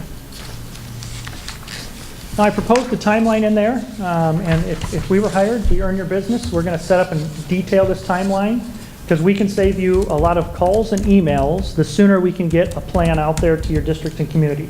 Here's the hiring timeline. This is when it'll be posted. The sooner we can get that information out there, the better. But I put together kind of a general timeline, and I acknowledge that this was last week when we weren't able to meet because of that good Iowa weather again. But I still think this is very reasonable. And this would have us hiring a superintendent early to mid-May, which usually would have it posted about 4 weeks if you can get it posted by this weekend. We would be screening those applicants and sharing those applicants as they came in. So you're seeing them, we're screening them and making the calls so we can expedite that screening process and formal interview process. Not rush it, but expedite it and not waste time. And so I think that's an ambitious but realistic timeline to get you the best superintendent possible at this point in the year. And so we would detail that further, get dates down. We'd share that with the district and community as soon as possible so that they know what the plan is as well. But the recommendation would be that you post it for 4 weekends, because that's normally when your applicants are going to apply over the weekends. That's when we see the applicants come in. So this is a process that we like to use, and we'll detail this. This is a little over simplistic, and I have some resources here in the packet that I'll highlight here. But this is where we get into some of the things that I think we can offer you that are different than others. So our process is planning, and you can see that's really behind the scenes with the board and in a timeline. What is the desired qualifications for the position or the person? Those type of things. The recruiting, we have some tools there to help you recruit the best candidates in short order. The screening process, hiring, and then again the preparation, where we're not necessarily done when the search is over, because we're preparing them to get off to a good start, keeping them in that position since it's a good fit. So we'll talk more about a few of these steps and processes and differences. First is, again, pretty self-explanatory. It's the planning process, but what I would add here is, besides getting the dates and the details worked out and shared, we would recommend doing a community survey and a district survey. It's really the same, and folks would identify, I'm a teacher, or I'm a board member, or I'm an administrator, or I'm a community member on that survey, so we can break the data out separately. And then we would solicit a report, pull a report together, and we would present that to the board. And we would say, based on the community feedback of a couple hundred folks, this is what it looks like your district and your community want or are looking for, find desired in your next superintendent. You as the board have the final say. So it's just advising you on what they're looking for and getting some buy-in, and then you have the final say. And so often it comes back, strong manager of district resources or finance, visibility in the community. Those tend to be two that are on the top of the list for folks, rightfully so. But the board might say, we want somebody who's a strong communicator with the board, or things that are maybe behind the scenes that are more board specific. Well, the reason that that's important before we even have a pool to review is because that's what fit means. So when we go screening your applicants and recruiting your applicants, we can say, we're calling you because we think you're a good fit because they say they want this, and we know you've been a strong manager of resources. We know you're very engaged in the community and building community partnerships. And then the second question they ask us is also part of the planning process, and that's, what are they offering? I'm in a great job now, I wasn't planning on applying. What's the district offering? It's a nice community, but what are they offering? And they're comparing what they're making now, or is it good enough to move their family and come to Charles City? And so the other part of the planning process would be looking at some comparative salary and benefits, discussing multi-year contract, relocations, all those things. We don't spend your money, but we are the ones having the conversations with those potential candidates and want to be able to answer some of those things so we don't lose somebody and can recruit hard for you. So all of that goes into the planning process. And again, I'd recommend starting with the survey, getting that feedback, bringing it back to the board, and then detailing a timeline, salary, and a benefits package to recruit. So in a nutshell, that's kind of our planning phase. Roger, anything to add there? And again, we talked about those desired qualifications. That's what we hang our hat on fit, because we screen the candidates, and you'll see we rate them that way. And then interview questions are tied to those desired. I mean, we just try to keep the process very tight by pulling you and everybody else back to what you said was fit, what it was for a good fit at the beginning of the process. When we get into recruiting, the next phase of the process, Teach Iowa is the go-to in Iowa. And so there's no discrepancy in that, but it's the passive candidates that perhaps aren't looking that probably are the difference in what search firm you make. And that might be through only 3 candidates, but it could be the right candidate. It's the ones that aren't always looking because they're content or they're not getting pushed out. So yes, we do Teach Iowa. Yes, we get to some of those good programs like Drake and you and I. We also use some national posting boards, K-12 job spots, and Indeed. I will tell you I have mixed reviews on how you'll get candidates from there, but how serious they are about the job here is always a bit questionable, to be honest. I can also use AASA, the American Association of School Administrators, to post nationally there, which is a bit more, I think you get more credible applicants there.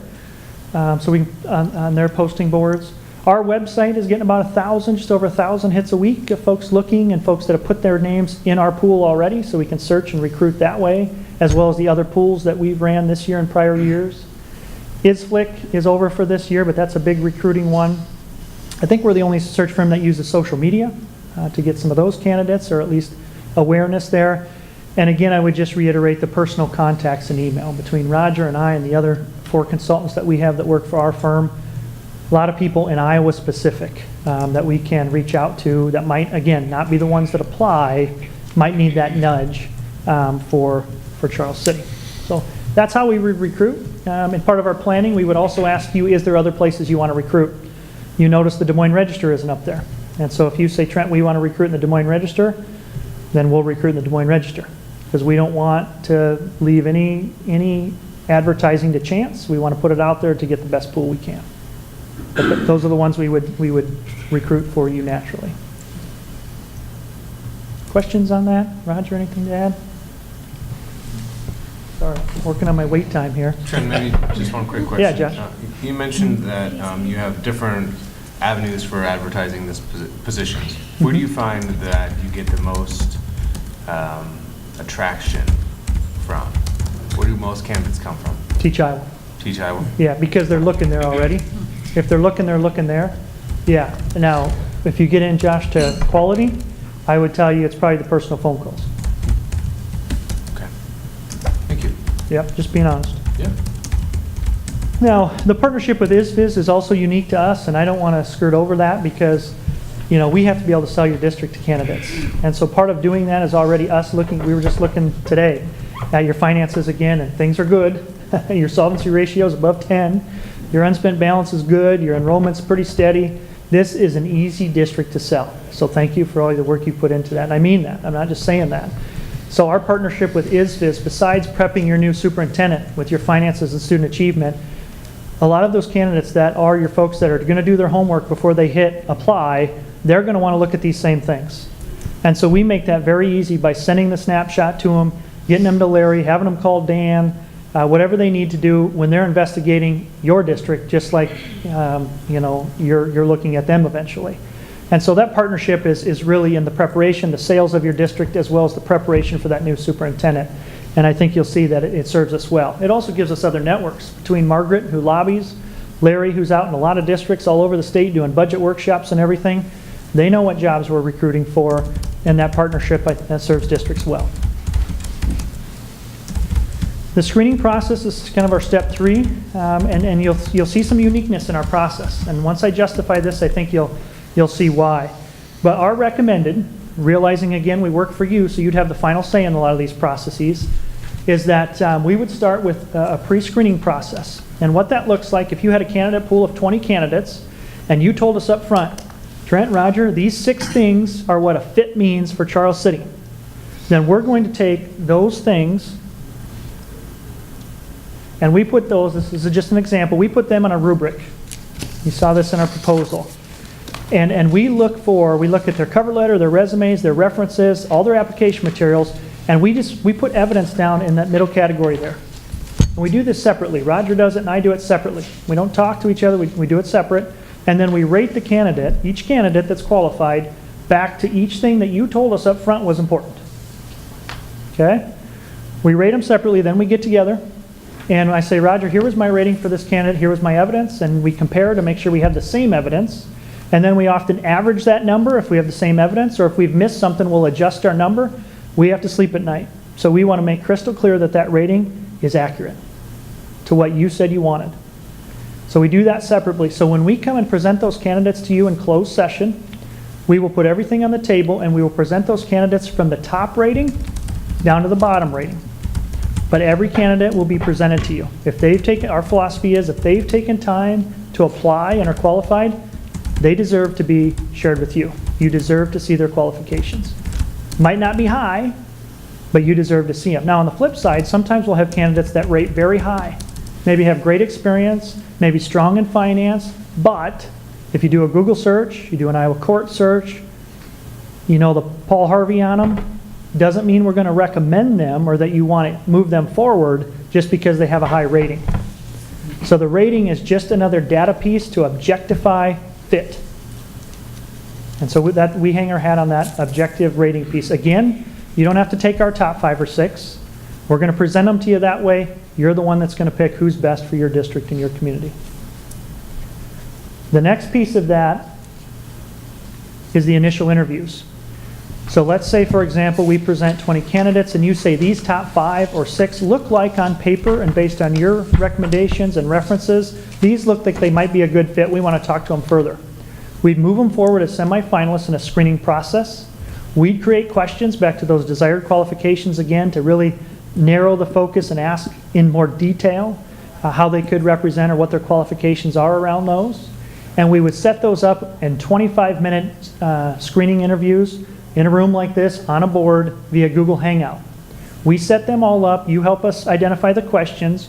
You have their materials and the questions in front of you, and it gets more personal. They're not here in front of you, but it's more personal. That way, if you have out-of-state candidates, you're still seeing and interacting. They don't know the questions, but we get to know them in 25, 30 minutes better. Usually between seeing them on paper, meeting them in person, having a chance to interact, it's much easier to get down to 2 or 3 finalists, which would be the last part of our recommended process, the formal interviews. And that's where you would invite more people in from the district and community. And I believe, Jason, in your packet there, I already gave you a document to help plan those formal interview teams. Okay. We recommend, and this is again a difference, mixed interview teams when you get down to that point. I know the tradition is you come in and meet with students, and then you meet with support staff, and then administrators, and then the board, and I get that. But we have found that it's a much more credible and valid process for all involved if you do mixed interview teams, and it's more efficient. When we hired independents, we had 84 people involved in that interview day, and I think it was 4 to 5 hours, afternoon and evening. If you had that many people in different breakout groups, it'd be much longer. But we broke out all the feedback separately so the board saw what did the teachers think about each candidate, what the students, what the community, and they see all that data separately. Okay? The other thing mixed interview teams does is the candidates. Not that they wouldn't tell you the truth, but the candidates in a mixed team, when we have to coach them and say you're going to be in a mixed team interviewing, they can't tell the teachers one thing, and then go tell the board one thing, and then tell the community one thing. They got to just be honest and represent themselves as they truly would. And so we think it's a much more credible, we know it's a much more credible process in those mixed interview teams. And I know that's a difference from other firms. Another question you'll get is, are we going to get to ask the finalists the questions we want to ask? And the answer is yes. We have Google Forms we send out once you identify who you want in your formal interview teams, and they select the questions they want to ask. So then if you have 2 or 3 mixed teams, we pull those questions from the questions they want to ask, and we put those together behind the scenes, and they're ready for them when they come in to interview those finalists. We also do the announcements every phase in the process. So you might see, here's the semifinalists for the position, meet the candidates. Then you get the finalists, and we put that together. And you get to proof that before it goes out, but we try to do all the legwork we can to represent you. Okay? So that's what we recommend in screening. And the other part of this, I don't want to hover over too quickly, is behind the scenes, we're doing a lot of work with the candidates. We want to make sure that they know the salary and benefits range, because that's the second question they tend to ask when recruiting. We want to make sure we know what their spouse is interested in and what questions they have and their kids, because the last thing we want to do is bring in a couple finalists and their family isn't on board, or the salary range isn't going to work. And so we take a lot of pride in making sure you get your top candidate and talking to them all the way through the process. So on the questions, we go to the desired qualifications that Charles City would want. We get you to come up to the microphone, Roger. Sure. Just, It might be loud. it's just for the TV. Yeah, that's fine. So there are a bank of questions that people can choose from, and then there's other questions too that may not be in the desired qualifications. Say you want someone that's very collaborative or approachable and open-minded, and that's not one of your qualifications, but that's on our data bank of questions that we can ask too. And then there's also an other. So maybe there's a question specific to Charles City that we don't have in our data bank that you want to have asked, or that there are stakeholders that want to have asked. And then so we definitely put that into our question bank as well. So even though we have some suggested questions and one that other districts have asked, we can tailor it to your specific needs as well.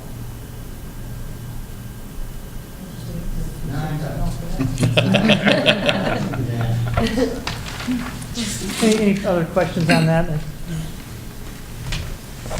All right. We also have other tools. I won't spend too much time on this slide because you have in the presentation there, but we try to do all the screening we can so the board's not surprised by anything. So if you decide to move somebody forward that might have a bad article in a newspaper or something, you can still move them forward, but if somebody asks you in the community about this person, you're going to be able to respond, yep, we know that, we've investigated it, he gave it, the search consultants have vetted that clearly, we're fully aware. There's not going to be a surprise that we can find. So at the end, when you have to do a background check on your finalist, there's not going to be a surprise in something coming back. So I want to be clear on that. You've seen a lot of our other screeners. We also do the Google, the social media, all those type things, so there's no surprises. But I hope you've seen a lot of our other screening tools and such, that it's as thorough as we can possibly make this, so that, again, you get the person who's the best fit to lead the district. And that's what we're going to do and offer. We mentioned our rating rubrics already. When we present them to you, this just goes back to the point that we're going to present them based on our rating here in the middle, and then we're going to summarize references. If you want to see all of those, you can see all that stuff. Matter of fact, normally what we do with the boards is every Monday, just did it this morning for a couple districts, I will send the business manager, board president, the applications that have come in that week. And then you review them behind the scenes, so that when we come and present candidates, you've already seen them once and maybe already have your own opinions and thoughts about the candidates, but yet you're going to get more information and a summary of their references. So that's how we normally share the applicants as they roll in by week. Just a screenshot here of what the Google Hangout looks like, the screening interviews with semifinalists. Again, we set up a conference cam, and we do all the legwork to set all that up. Really, you come in as board members, you have their materials, and we've had the questions set, but you really get to know the candidates better in that screening process. Normally, that's just the board. Sometimes the board will invite the administrators in to be part of that as well, but traditionally, it's just the board that selects those semifinalists and interviews them, and then narrows it down to 2 or 3 finalists. Then you have lots more folks involved. So when I mentioned screening, this is an example of our screening interview questions there. Usually in about 25 minutes, you can ask 8 to 10 questions. This one has 9. But if you look in parentheses there, like the visibility in the school and community, that's, again, we asked that question to get at that particular desired qualification that district wanted. And so I just put this up there to show you how we try to really objectively get at fit, and it starts with even before, but at the screening process here as well. With the formal interview questions, at least 2 questions per pool, per team, also has those desired qualifications, so we're sure to be asking the right questions back to fit. When we come into formal interviews, just a quick note here, we bring these little name tents to personalize the day, and so everybody's involved puts their name down because it's mixed interview teams again. And so we try to make sure for the candidate's sake they know who they're talking with around the table. And it's professional. because us acting that way certainly represents the district and the board well. This is the feedback form during the formal interview process. It would be tailored to you.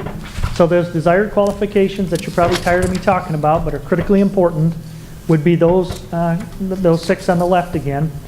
And I want to be clear here that when we have everybody around the table in those formal interview teams, we don't come in and ask them, who'd you like? Who do you think the board should hire? Every person has feedback forms for 2 or 3 finalists, and at the end of the day, based on the questions they asked, we collect forms like this from them, and then we pull that data together and present that to you. So they'll take their notes from their interview questions and they'll write down the candidate's strengths that are going to be presented back to the board, and they'll write down any concerns or weaknesses about the candidates, and then they'll rate the candidates back to the things that you as the board said were most important. And that's the rating. We never ask them who they want, because another team has totally different people and they don't know what that team said, and we don't want them leaving thinking this is their person, right? So at the end of the day, we take all this feedback from all the different people and we synthesize that for the board on something that looks like this. We've got a lot of good feedback on this because it really does synthesize a ton of data on one page. And so if you had 2 finalists like this, like these folks, desired qualifications on the top, a synthesis of all the themes that came out from every group. Okay, so we're looking for those themes to present back to you. And then if you look on the bottom right here, that's the data. That was the numbers from right here. Those ratings from every separate group. I said they were mixed teams, but I said you'd see the data separately. Every single team, if there were students, community members, teachers, board, and an average, you're going to see that in the graph on the bottom, separate for each team. And when somebody surfaces, whether it's blue or red or a different color, it's beautiful. Makes the board's job real simple. And often it's not quite that clear, but you'll see which groups rated folks higher or lower and why. And then we keep all those forms. We don't shred those until the process is over, because if you as the board want to, maybe every group had one person high, but the teachers rated this person lower. Well, you might want to go through the feedback forms for all the teachers and say, why? Help me understand why. And I want to see everybody, so you can do that. We're transparent and all that. But we're also going to try to do the legwork for you. Okay? The other piece of this is called an advanced, let me pause here a minute. I get going quickly, but let me just acknowledge that some of these screening tools that I just talked about are in the right side of your packet. And so I went over these quickly, but they're in your packet for further detail here. The other thing that I'm going to highlight quickly is this advanced insights profile here. And this is something unique to our firm as well. This is with a partnership with the Results Group in West Des Moines. It's not used in education much, it's more used in business, to be honest. But this has been a game changer for us, I'll be honest with you. When you select your finalists, 2 or 3, we send them this profile that takes about 25, 30 minutes for them to complete. It's EEOC compliant, I want to be clear on that, but it's just another piece of data to get the right person. And what this piece does is we use this to structure real strategic interview questions, for one, based on the differences in the candidates' profiles. So if you see on this one, oops, see if I can get, there we go, now I got my green pointer, watch out. If you see on this one, this person's D, if you know anything about the DISC profile, this means how they tend to address problems. So if these were 2 of your finalists, we would say this person is much more aggressive in how they tend to address problems. So we're going to structure an interview question then to try to highlight the differences between this perception, this observable behavior. Then we're going to synthesize this just like in a document like this and present this to you at the end in closed session as another piece of data from the formal interview day on your finalists. Because the other thing this showcases isn't just the observable behaviors that you see, but also what motivates them. You can see this candidate right here is highly motivated by theoretical quest for learning. Okay? Also, this one here is motivated much by altruism, helping others. So based on these motivators, you often can figure out why what they do is observable, and you can also help work with them as a new superintendent. The other thing that's not highlighted in a graph here, but we try to summarize up here, is what we call blind spots. Not everybody's perfect. Nobody walks on water that I know of. And so we try to highlight the blind spots. Leaders that are self-aware understand their blind spots and fill in those gaps, right? So we'll ask questions about self-awareness, and then for you as a board, if you understand what their blind spots are, then you can help support them by making sure those gaps are all fulfilled so they're more successful. Just, it's not the end-all be-all, but it's another piece of important data above and beyond the formal interview day that we can share and provide you.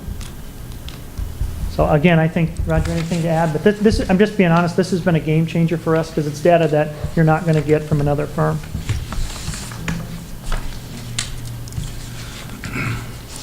Questions about that?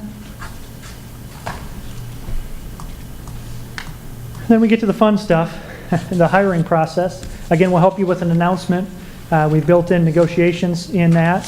We can give you comparables and salaries and what we've done with other searches, specifically similar to your size. We did Alan McKee over in Waukon, Independence, Mason City a year ago, Sheldon, Western Iowa. Okay, we've done a few this year, and those are finished. We have three or four going right now, but some of those will be finishing this week, to be honest with you. So again, we're going to help you with the announcements, the background, the negotiations, everything that to make, because once you make a decision on this, things move pretty quick. Get that stuff done, because everybody wants to know who that new person is.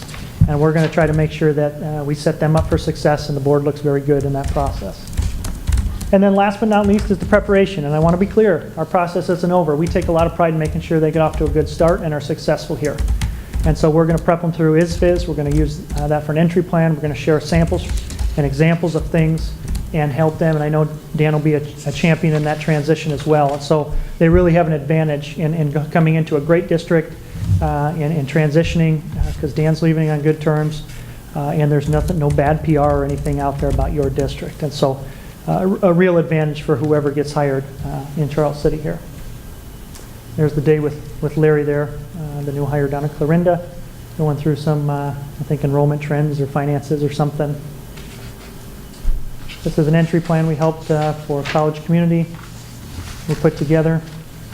This is what the ISFIS day tends to look like, but really we can tailor that however you want it to look, or whoever that candidate, maybe if we hire an out-of-state candidate, it tends to be more about the school finance in Iowa. If they're from Iowa, then it's more about the details and the nuances of your district. And so we tailor that day. And I want to be clear, it's usually the new hire, board president, business manager, but anybody on the board is invited to that. I hate talking money, but it's part of the process, and so I'll just acknowledge that, again, we do things different. I'm absolutely certain you have proposals that are much cheaper than mine. I want to acknowledge that. It's usually the case. But I also want to tell you that I've never billed a district $1 more than what I presented. And so when I do a proposal, I put the top dollar amount on there. And if there's things that you as a board want to take off the proposal, or you think you can do on your own, or would like to do that, you can do that. It's no offense to us. We're here to support you in this hire. And so, or you say we don't want that ISFIS day, we've hired a superintendent with 10 years experience, we don't think that's necessary, then you take that cost off at the end. But I've never billed a district more, often it's less than what I've proposed. And that's a big difference from some of the other proposal, I'm certain. Questions about that? So.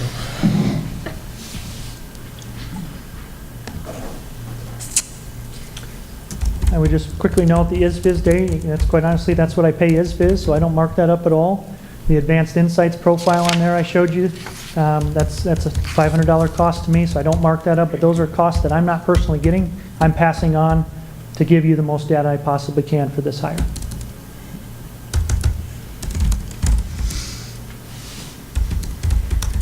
And I know in this day and age, some of these things don't mean a whole lot, but I'd look you in the eyes and tell you, and I think anybody I've worked for would tell you the same. We're going to work hard for you. We're going to be ambitious for you to get the right person. It's personal for us, and we enjoy the process. But if anything comes up that's unforeseen, or somebody doesn't work out in a particular year, you're stuck with us, but you also have our commitment that we're going to work with you and continue to work with you until you're satisfied and you get a long-term fit. And that's our guarantee. You initially mentioned that you do a community survey. Yes. How do you get people to take it? You help us. Yeah, what we do is put together and I'm not putting that back on you, but what we find is we use everything you do to put out the most important, a weather announcement. Get it out there to as many people as possible. So newspaper, website, social media, word of mouth, parent-teacher conferences, as much as possible, because we want the most feedback. So we'll do all the legwork, but I don't have your outlets. You said you just finished 33 searches. Is that this year? No, that's been over the last 4 years. 4 years. We just finished, I think, 2 or 3 last week. And you're strictly an Iowa-based company? We are. Yep. But it doesn't limit your candidate pool to Iowa. No. No, Yeah. because of the, Yeah. No, absolutely not. No, we just hired an elementary principal from Colorado to go to Hubbard Graduate. Oh, wow. Yeah, we've had a couple out of state, gentlemen who hired from Clearness from Minnesota. We're pulling a lot of applicants from Wisconsin right now, to be honest with you. For now. Shouldn't be a surprise. Yeah. Illinois, yeah. I'm always a little skeptical of the out-of-state candidates, just to be honest with you, because you're not sure. I mean, we'll look at their application materials and say, have they made the case about why Charles City, why Iowa? And if not, that's kind of a red flag for us. But oftentimes we find that they have a connection, and they're wanting to get back to Iowa, and that's a good thing, and we want to share that with you. Yeah. So.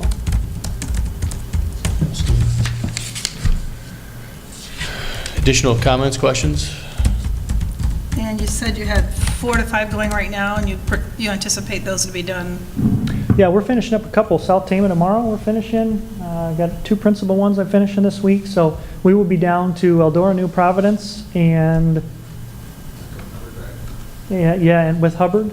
And I believe this one has superintendent hires. So we'd have 2 superintendent hires going if we earn your business, which is very doable. Roger and I are here, but we have 4 people behind the scenes that we can also leverage to work for us. So we wouldn't take it on. I wouldn't put my name behind it if we couldn't do a great job for you.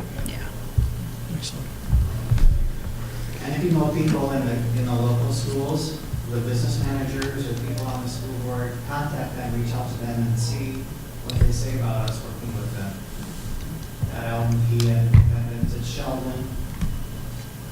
I put references in the proposal there too. Yeah, we invite you to do that. Matter of fact, we've had business managers that have got us business when we weren't necessarily looking. So yeah, we just try to work hard and hire the right people. If we do earn your business, I would also tell you it'd be our goal to get the job posted by the weekend. And so we would ask for probably a conference call of a delegate of the board or the board between now and the weekend for sure, so we can get it posted. And then we'd certainly get back up here meeting with you, but we wouldn't want to delay in getting it posted and the survey out there. Excellent. And the surveys can go through a link through Google, and then you can send it out to parents through an campus or our school or whatever your student information system is. You can send it to students as well and other stakeholders. You can go back to past parents and that kind of thing. Listserv, newsletters. We'll put together an announcement that explains, but literally it's give them the link and they can go. What we try to do is one big push, and then we'll let it sit for a while, and then another big push, in about 10 days, and you'll get a couple hundred responses. Awesome. Yeah. Additional comments, questions, thoughts? Anything further? Yeah. No, thanks for the opportunity. Good to be up here. Don't hold it against me, but my hometown was Oline. And so I like Northeast Iowa. It's always a good chance to get back up here. I do mean that. And we'd love to work for you. Excellent. Awesome.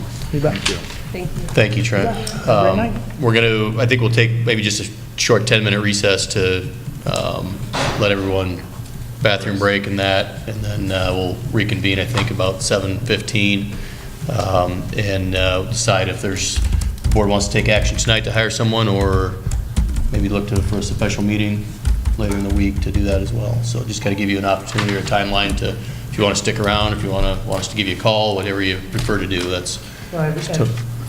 I would ask, we got to go fill up with gas. And Yeah. so I would tell you, we'll go fill up with gas, and if you do, we're not pressuring you. It's a big decision. Sure. But if you do give us a call, we would certainly welcome the opportunity to come back and get the ball rolling. Okay. But if not, we understand that as well. Excellent. We'll Yeah, I've fill got up your with that. contact information here. You do. Excellent. Thanks a lot. All right. Thank you. And I'll declare a recess till 7:15. It's 7:15, and we'll return to open session, regular session, from our recess.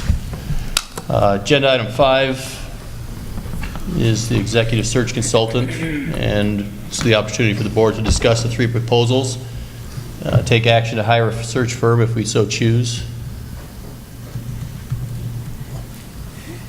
and if not, set a special meeting potentially. So, we heard a lot of things echoed through all three firms. One being, we need to get this posted. All of them mentioned this weekend they would like to have, that would be to their advantage. We've had, because of the snowstorm, we actually have had this information a little bit longer than if we would have had the meeting. We've had it since March 29th. Everything that I've seen presented tonight was presented to us in email form. There's a few extras, but nothing that wasn't already presented to us. It was just being vocalized by a representative. Lots of, we'll have a good search firm, whichever one we feel. Absolutely. Yeah, absolutely. Thoughts? I think that all the search firms did a really good job. I think the last one had some really unique data that only they could share. I think Rand Associates had a really good track record, have been in business for a very long time, and have had an opportunity to do a lot of searches. They also are the lowest cost. And I'd also like to just say, from my point of view, Ray and Associates, I found them easy to understand and comprehend also. Some of the things they were discussing, how they would be handled.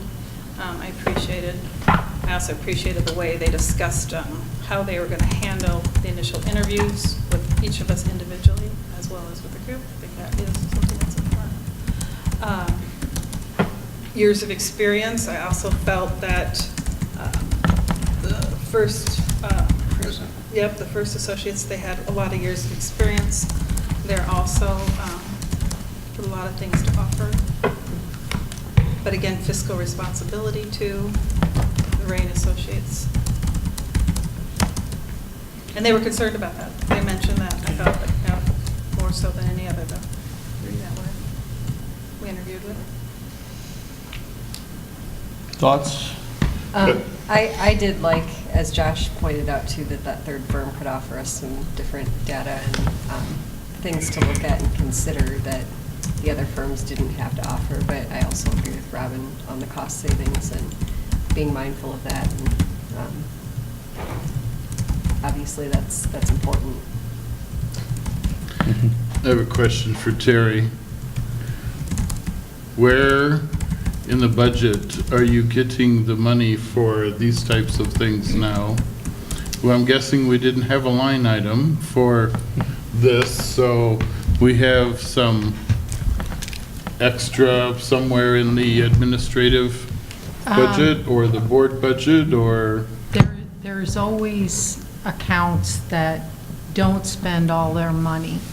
So I would say that, I mean, this is a one-time cost that, you know, to get the best firm, you know, $9,000 or $6,500, get the one that suits you.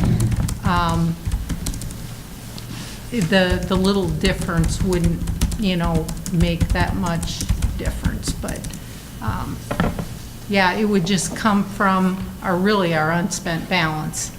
And the fact that most years we come in under budget.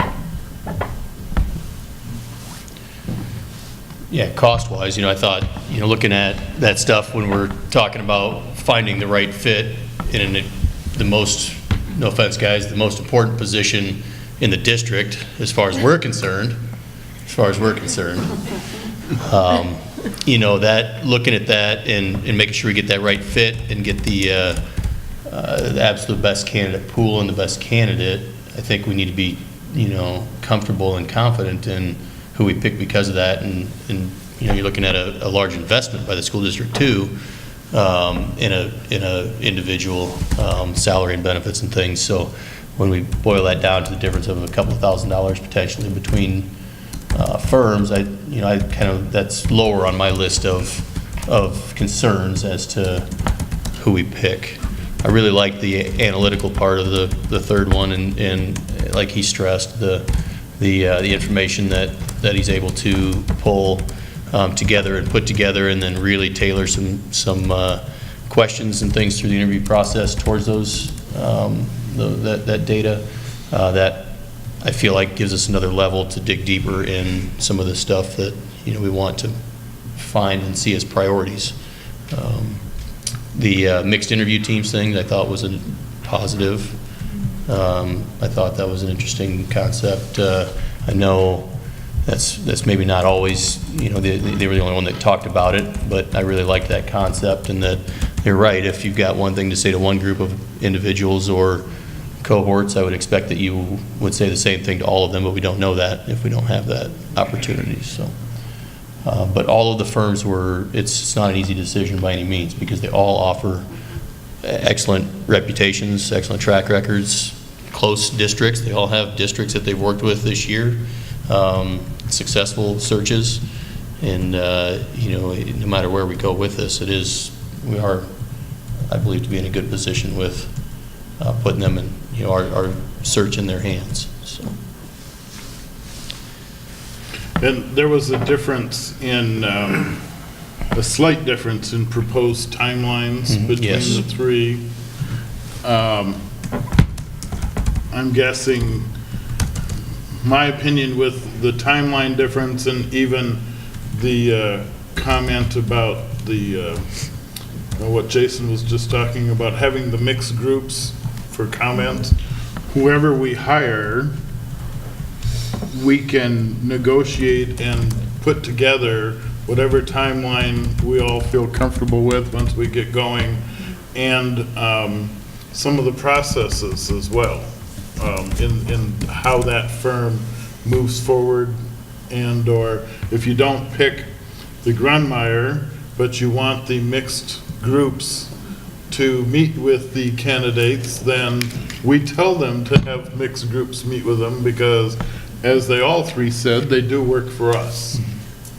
So, I think we can pick and choose a few things as well as we move forward. Yes, we're hiring them, but they do work for us, and we will find the best candidate and hire the best person for the district in the end. I don't want to feel too rushed in the process, and I don't want the process to take too long. I'm not sure where that fine line difference is yet. Personally, I need to get through the next 8 days, and then I'll have a better feel for that, but, yeah. So, Mr. Walker, is there an open opportunity for the public to speak if they have any comments at this time? You may have an administrator that wants to share some thoughts. Sure, we will open it this time to take any public comment, if there is any. Don't everybody rush at the I same don't time. see any. I see Larry pacing, but, yeah, there you go.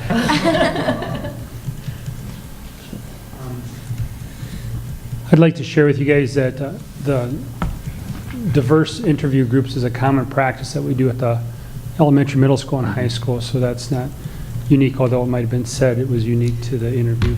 I've communicated with other districts that have used the third firm and have nothing but good results from everybody involved, and not that I'm biased to anybody, but they're the ones that I have people that have been in those districts, and the transition and the professionalism and the efficiencies of them was very high. So that I will share. Excellent. Thanks, Larry. Any additional comments, final comments, questions, thoughts? This time I'll ask if there's a motion to hire a firm or discussion to set a special meeting. I'm going to make a motion that we hire Ray & Associates, Inc. to perform our search for superintendent.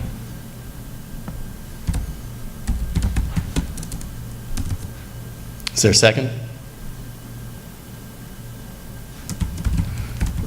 Motion will fail for lack of a second.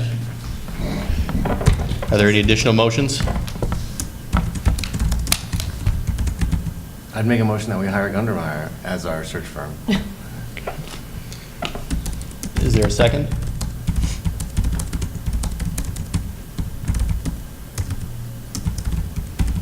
The two rebels. We just like getting together, I think, it's like, let's just do it 48 hours in a different rooms.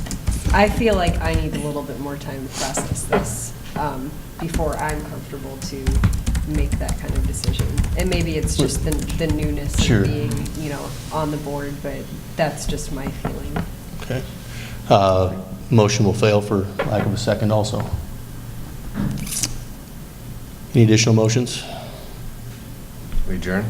I would highly encourage that one of you move to set a special meeting for Wednesday if you're not going to pick one tonight. Yes. Because time is of the essence, and you Very do want much to get so. started on this right away. This is not something to sit on our heels and ponder. I Mhm. mean, we have had this information, as I said, since the 29th of March. The same information was presented tonight, so whatever information more we need, then you have 48 hours, basically. Yeah. Probably need to meet and make a motion that we meet at noon on Wednesday.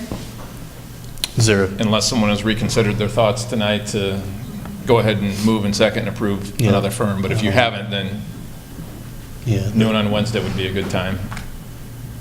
Okay, so I'll make a motion I'll call a special meeting of the Charles Street School Board on noon, April 12th. 11th of this calendar year, thank you. And we do it wherever. Yeah, and it would be, call-in would be okay too. Okay. Probably by telephone, yeah. Yep, so. Is there a second for that I'll motion? second.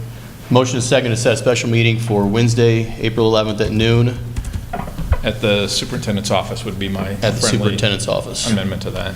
Any additional comments or questions? All in favor, say aye.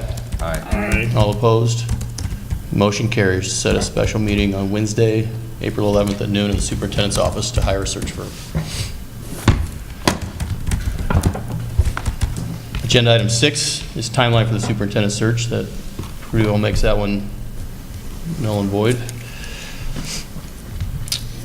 We will move on to the regular meeting. Agenda item 7, unless I have any requests for a recess. No requests for recess. Agenda item 7 is to welcome visitors for public comment. Is there anyone in the public tonight that would make a comment? I'll call the... Yeah. Call the 3 firms and let them know that. Yeah. That's, yes, stop and do that right now. Okay, let's go ahead and declare a short 10-minute recess. Can we get that done in 10 minutes? Or less. Or less. Yeah. A Short recess. yes, a 5 minute. recess. 5-minute recess. Any recess until we're ready to read. Huh? Calling Victor. Yeah, we'll reconvene at 7:35 here. At this time, I will ask if there is any motion to reconsider. I'll make a motion to reconsider the motion to have a special meeting on Wednesday. I'll second. Motion is second to reconsider the creation of a special meeting on Wednesday. Is there any conversation or question? No. All in favor, say aye. Aye. All opposed? Motion carries. This time I will ask for, are there any motions to continue the hiring of a search firm tonight for the specific purpose to hire a superintendent? I'll make a motion that we reconsider. You could just hire, you can pick the one. Grunmeyer and Associates. Okay. Is there a second? Second. Motion and a second to hire Grunmeyer Leader Search LLC as the search firm to conduct our superintendent hiring. Is there any additional comments or questions? No? All in favor, say aye. Aye. All opposed? Motion carries. Who seconded that? I didn't catch it. Scott. Scott. Okay. Do you want me to step out and go call them again? Yes, See how please. far they've gotten. Move Yeah. on, and there's my comments.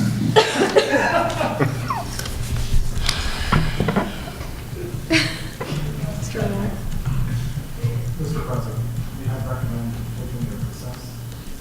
A recess? Yes. Another one. Give him like, Fine. If we take a recess, they turn off the camera. he wanted us to just move on, but without him. Would you guys prefer prefer to wait or move on? Sure call, Mr. President, we'll defer to you. Move on. I'll declare a short recess until Dr. Cox returns. Reconvene at 7:41. At this time, we will table agenda item 6 until later in the meeting. Moving on to agenda item 7 is welcome to visitors' public comment. Is there any public comment tonight from the visitors? Seeing none, we'll move on to agenda item 8, comments by board members and superintendent. We'll start with Dr. Cox. Yeah, we're working on the best solution for the snow day that we had last Tuesday, so I expect to share how we'll impact the end of the school year by later this week. Also want to give a shout out to our alternative teacher of the year, Josh Dean, and he was named Teacher of the Year by the Iowa Association of Alternative Education last Thursday, so congratulations to him. Any additional comments by board members? Congratulations to Mr. Dean, that's exciting. Very Yes. exciting. Yes. Quickly, another phenomenal elementary concert from our elementary music teacher. I've heard overwhelming positive comments on that. So, moving on to agenda item 9 is the 2018-19 certified budget public hearing. This is the time when anyone may speak to the board in support of or against any portion of the 2018-19 certified budget. I'll ask Terry if the hearing was properly posted, Yes. and were there any written comments that were submitted? No. At any time, would anyone like to speak for or against the proposed certified budget? Hearing none, we will move on, close the public hearing. Move on to agenda item 10, the consideration of the 2018-19 certified budget. Is there any comments or questions or a motion? Move to approve the 2018-19 certified budget as recommended, a 6% income surtax rate and $12.746 property tax rate. Motion is second to approve the 2018-19 certified budget as recommended, 6% income surtax rate and $12.746 property tax rate. Any further discussion? All in favor say aye. Aye. All opposed? Motion carries. Agenda item 11 is the 2017-18 certified budget amendment public hearing. This is the time when anyone may speak to the board in support of or against any portion of the 2017-18 certified budget amendment. Ask Terry if it was properly posted. Yes. And did you receive any written comments? No written comments. Is there anyone that would like to speak for or against any portion of the certified budget amendment? Hearing none, we will close the public hearing. Move on to agenda item 12, consideration of the 2017-18 certified budget amendment. I'll make a motion to adopt the 2017-18 certified budget amendment as published. Second. Motion is second to adopt the 2017-18 certified budget amendment as published. Any further comment? All in favor say aye. Aye. All opposed? Motion carries. Agenda item 13, 2018-19 cost reduction recommendations. Tonight, the board will continue the process to take public comment, if there are any, for the proposed reductions in 2018-19. We'll have Dr. Cox fill us in. Yeah, I mentioned I've been working on some operational sharing possibilities. It's taking a little bit longer to get those pieces in place. So because of that, I would ask you to postpone action until the 23rd. That gives us also 2 more weeks to get negotiations potentially done, and that would give us then concrete numbers that we're trying to cut. And to be clear, we're not necessarily up against a specific hard deadline with making those No. reductions. No. Just that our certified budget is approved by the deadline, correct? Correct. Okay. Are there any comments from the public tonight regarding the 2018-19 cost reductions?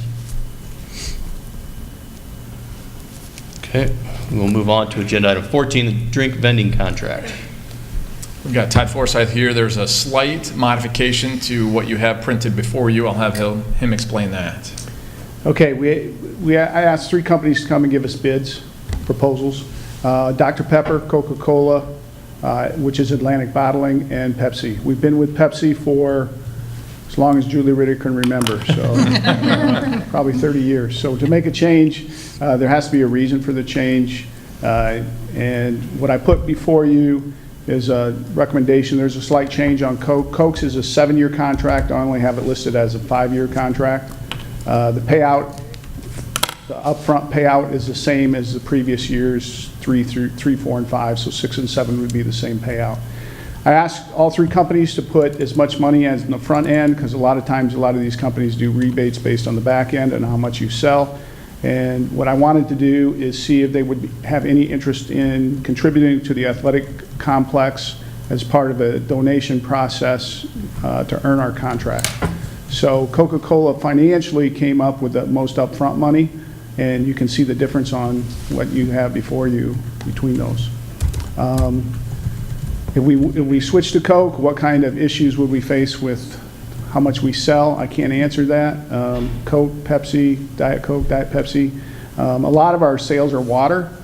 We tried to do the differential on pricing. If you see the pricing listed there, there's a difference in pricing. But overall, if you take the average that we normally sell on any given year of about 700 cases, and the price they'll pay up front. The difference is how they pay it out. Coke is going to put all the money towards the athletic complex for all 7 years. But you'll notice under Pepsi, there's some money that goes to the general fund and some money that goes to the booster club. So the booster club is going to lose out on that money, and the general fund is going to lose out on that money over the period of the contract. But the athletic complex gains the money and helps us get that done. Helps us get that financed, yeah. When you're talking about $25,000 up front over the first 2 years of the contract, makes a difference. That's a hefty donation, and they would gain naming rights on one of the baseball or softball scoreboards.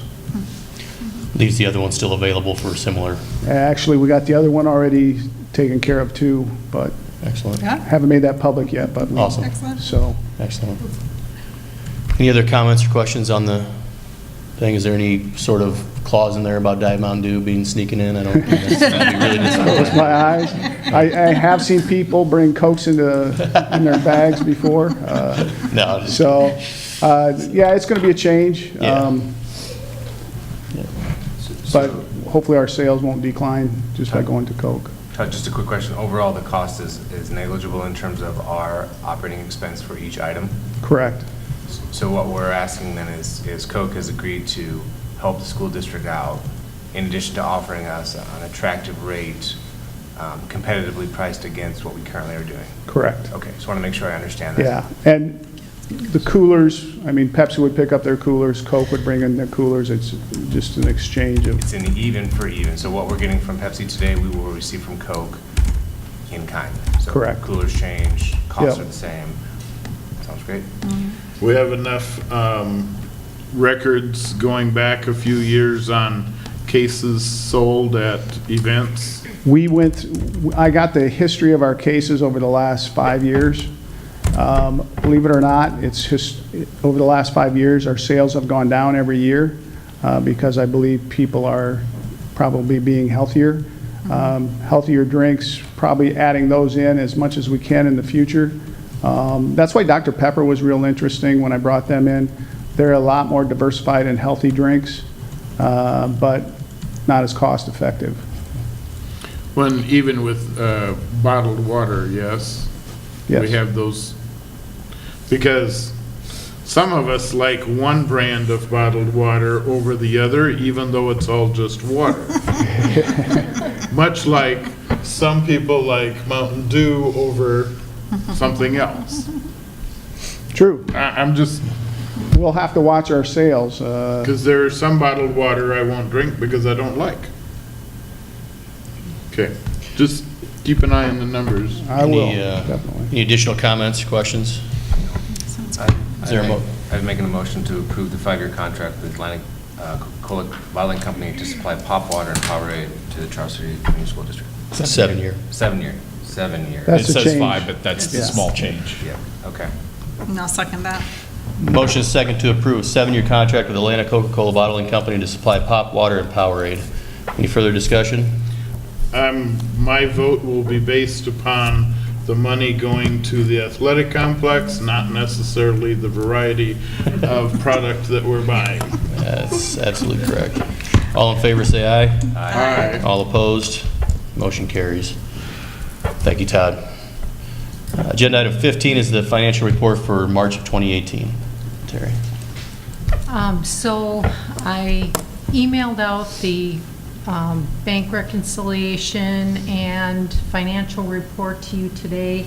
The only couple of comments, the health fund again, is up 15.8% from last year, and also that there are several activity accounts that are negative at this point in time, but I've contacted the facilitators of those activities, and they should be cleared up by the end of the year.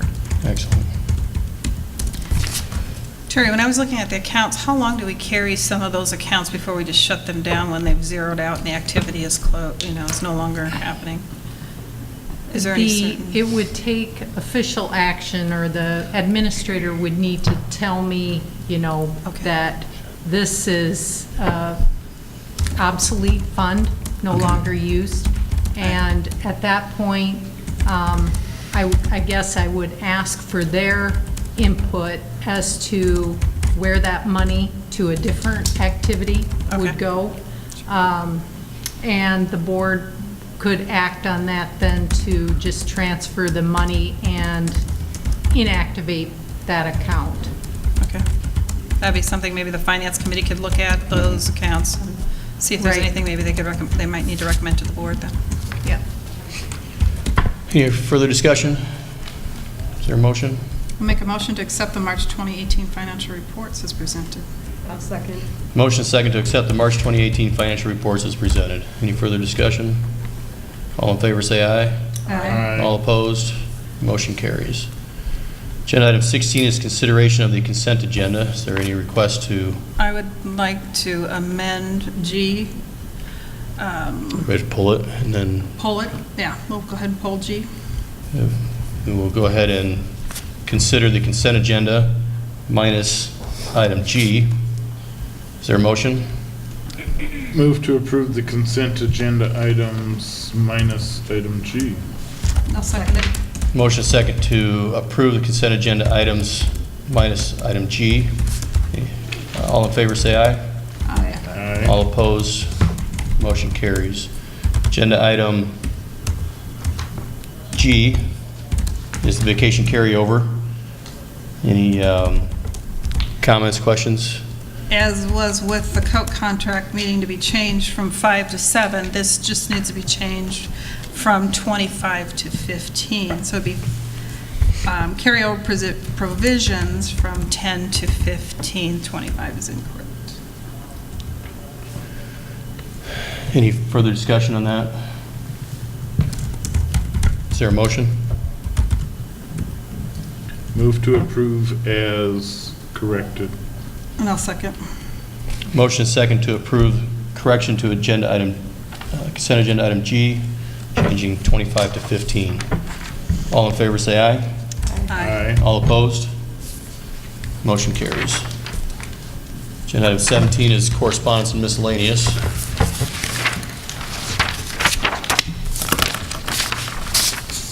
And we have enrollment summary. This is it. And any comments or questions with that? As we're nearing, the end of the school year, and we look at the enrollment summary, I would ask if administration or central office is keeping a running tally to be presented at a future date of all of the students who moved out of the district and the number of students who moved in and potentially where they came from or when. We've talked about that in the past. Just to say that we're up 10 since October doesn't mean that 10 people have moved in. It could mean 60 have moved in and 50 have moved out, which shows the amount of people, the number of people that don't stay in the location for any length of time. The transient community in the world that we live in. And just to see a raw number doesn't give me enough information, and the public and community as well. I'd like to see that total number after the school year's over with, how many moved in, how many moved out. If we could arrange that for a June meeting, that would be great. Excellent. It would be in the same generic fashion that it was done before. That's fine. That I can't give you, due to privacy laws, how many moved to New Hampton or from New Hampton, but I will do contiguous districts. Yep. Or in Iowa or out of Iowa. Yep. Whatever you can legally do, that would be great. Yeah. Agenda item 18 is important upcoming dates. A couple of track meets, certainly that's weather permitting. The snow's got to stop falling. No school on April 20th for professional learning, prom's the 21st, regular board meeting on the 23rd. Excellent. At this time, we'll declare a short recess until we're able to move back to the table agenda item of 6, the timeline for superintendent search when search firm returns. Yeah. We will go back to open session at 8:08. And then a reminder for Roger, too, to come up and use that. Yep. When you speak, you got to come to the microphone. So, just anytime you speak, just come up to the Oh, got it. microphone. So, yeah. We broadcast on the local cable access network, and then they're able to watch it and see things. So, this time we'll move back to agenda item 6, the timeline for the superintendent search, and we will work through some details with the selected firm.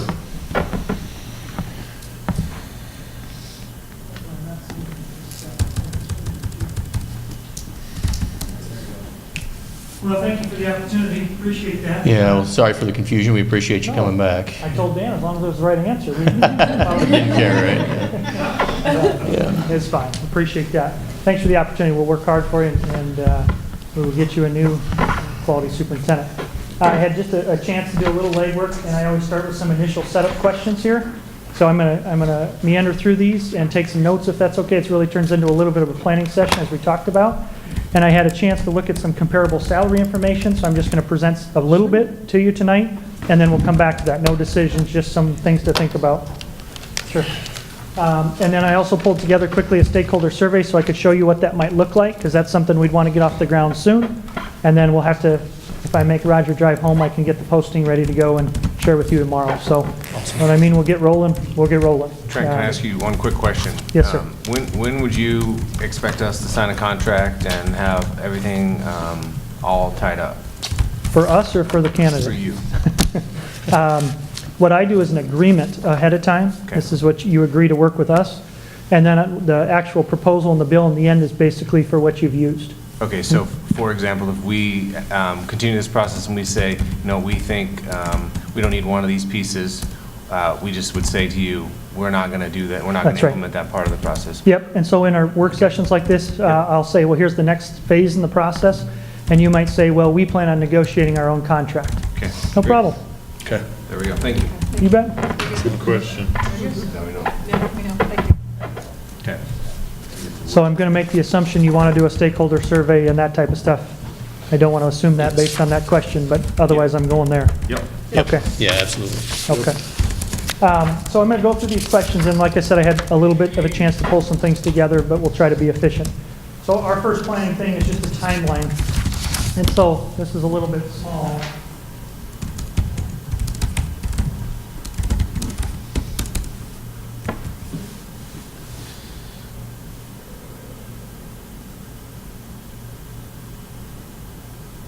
Okay? Yep. Sometimes, to be honest with you, this is the hardest part. Getting calendars down for everybody, but again, this will save you the most phone calls and emails on our survey and our posting. We have a clear timeline for the community and the district. This is key. And you saw my general timeline already, but I just penciled this out. If we got this posted by midweek, and I get it on my website ASAP, I think we could get down to about 3.5 weeks on a posting with due diligence. And that would get us in a nice spot to be able to review candidates the week of April 1st, screen candidates the week of April 7th, May 17th, May 7th, and formal interviews May 14th, the week of May 14th. Excellent. Does that sound like a reasonable timeline? You're the professional on that, so Yes. Well, that's, I think the board would only just say we don't want to rush it too quickly. Yeah. But we want to have an aggressive timeline. We want to make Absolutely. sure we get enough candidates that apply, that are qualified, that we can vet through.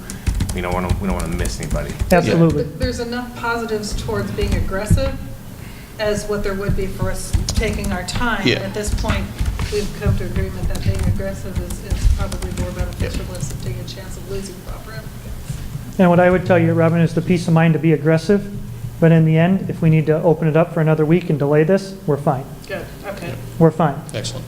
But I think we'll get after it, we'll do AESA, we'll mark it hard, we'll turn over every stone we can, and I think you'll be content in the end. Excellent. So again, question one can be the hardest part, but if we can literally get some tentative dates down and get it on these documents and get it shared, I think it will serve us all well. So the timeline, the application period that I put there would be starting on, Wednesday?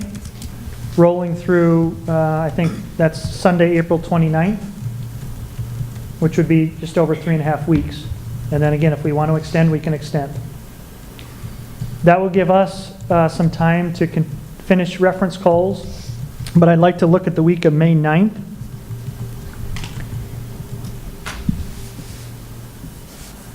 Or, I'm sorry, the week of May 1st.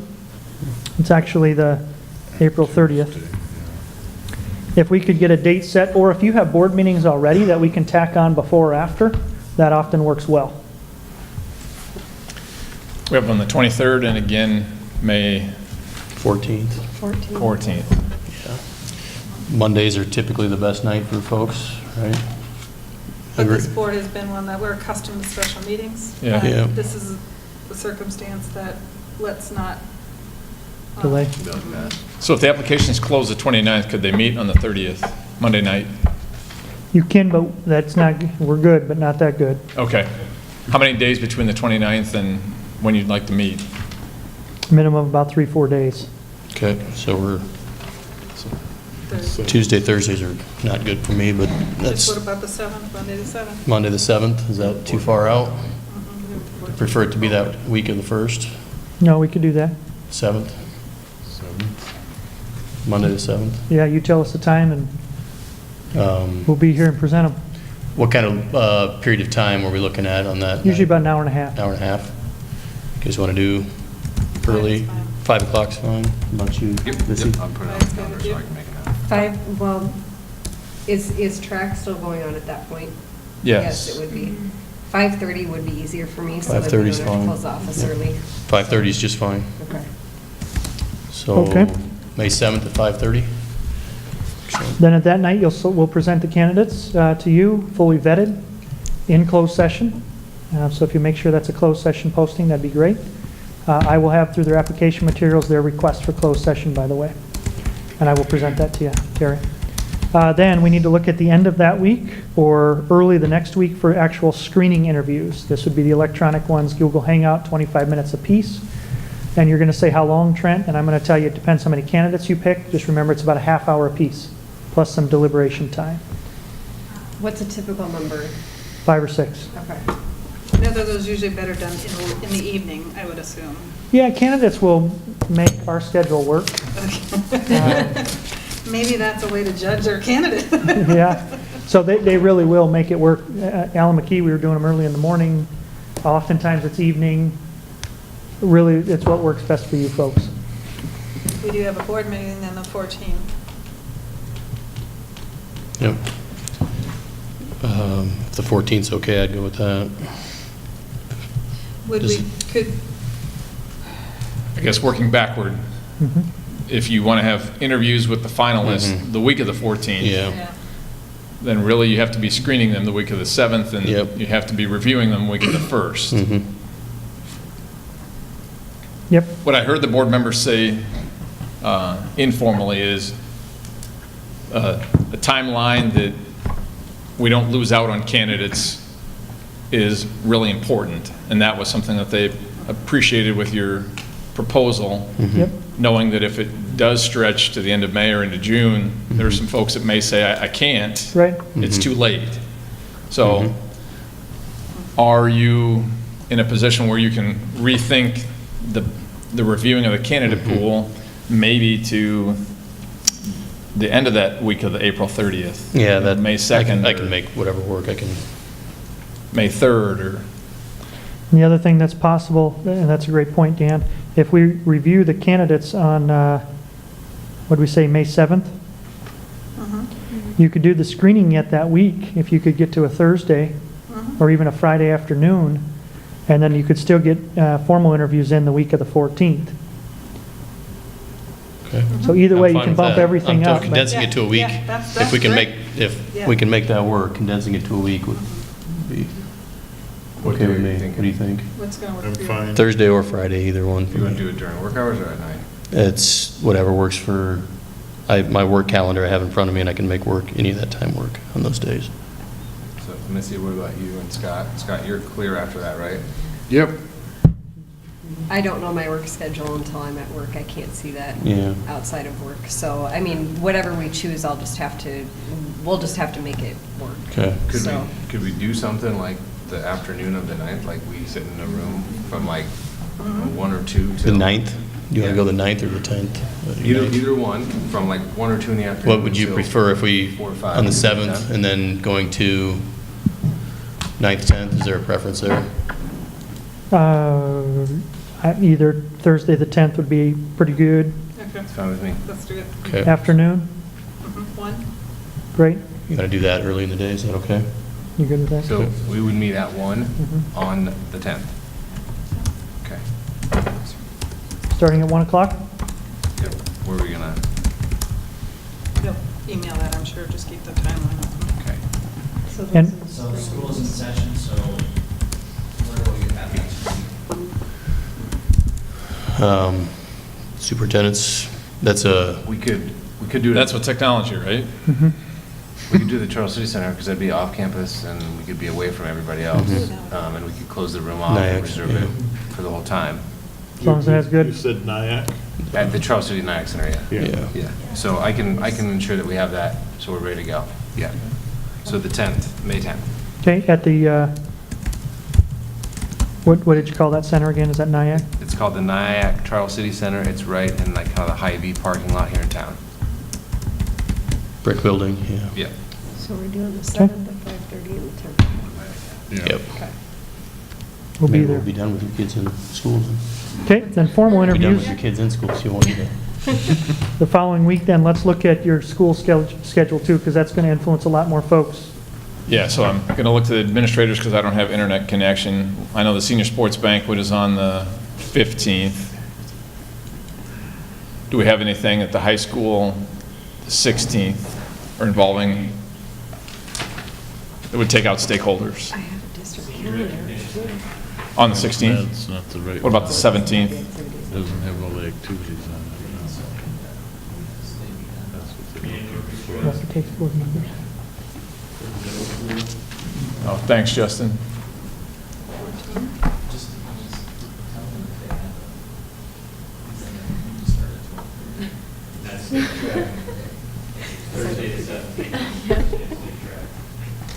Yeah, the only thing about those with the stakeholder groups there is, yeah, you say your teachers were in one group, you have 3 candidates, that's 3 hours maybe in the afternoon. But I want to be clear, it's not an all-day thing for everybody either. And for the board, it'd be, say, afternoon interviews and then a board meeting that night. Or you can all come to State Track at Drake and I'll meet you there. Yeah, the state track.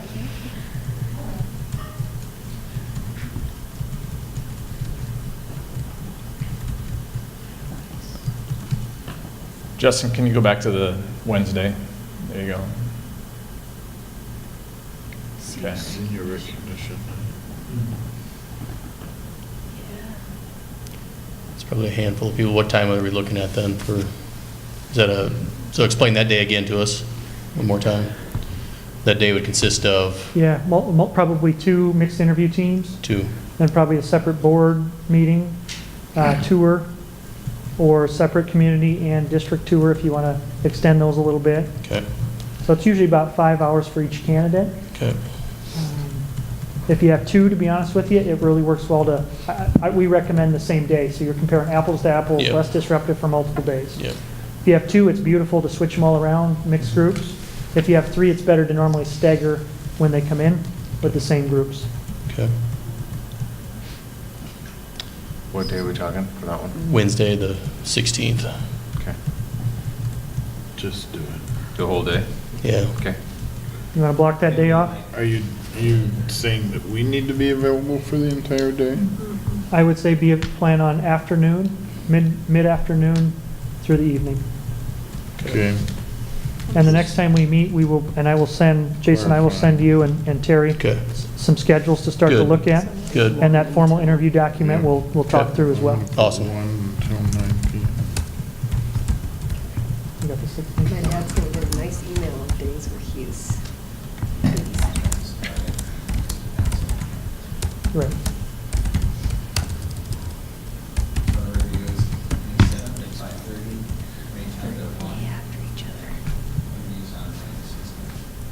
Yep. And we'll narrow down those based on candidates and what you want the formal interview schedule to look like. Okay. So on the 16th, you're thinking the afternoon and then into the evening? That's correct. Okay, so make sure I Yep. get the right time. That, then theoretically, at the end of that night, be ready potentially to offer a contract. Yep, here's what we do. We post a closed session, review all the data from the day. We'll put everything on the table. You'll see all the data. We'll be working hard throughout the day to get it to you. And then we'll post an open session after that, so you have the option to make an offer if you want to. Okay. If you choose not to make the offer that night, that's fine. Okay. But at least you keeps your options open. Awesome. Yep. Excellent. And again, if you decide to make the offer and do the negotiations, you save that money. If not, I'll do it and be the go-between and go from there. But I'll try to be transparent about Yeah. next steps. Excellent. Okay? You'll see these dates again because I'll continue to put them on the documents, everything planning when we get out to the community and the district. So these dates will keep coming back. If we need to change them or something, we'll change them, but this is a good timeline. What's our next question, Ryan?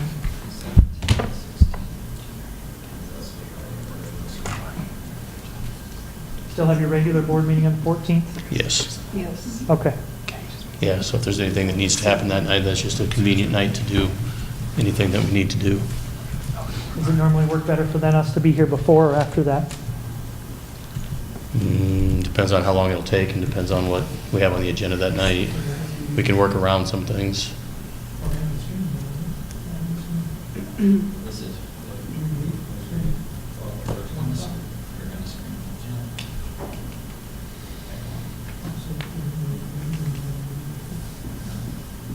Okay. So there's probably nothing we'll need to do there, but it's good to know because then Yeah. if we need to. If anything comes up, Got put that it. on the radar. Got it.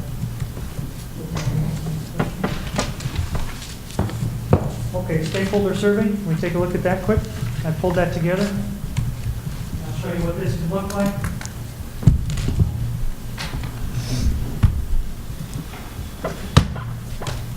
I will update these, can you see that okay? Change April 7th, well, you'll update that.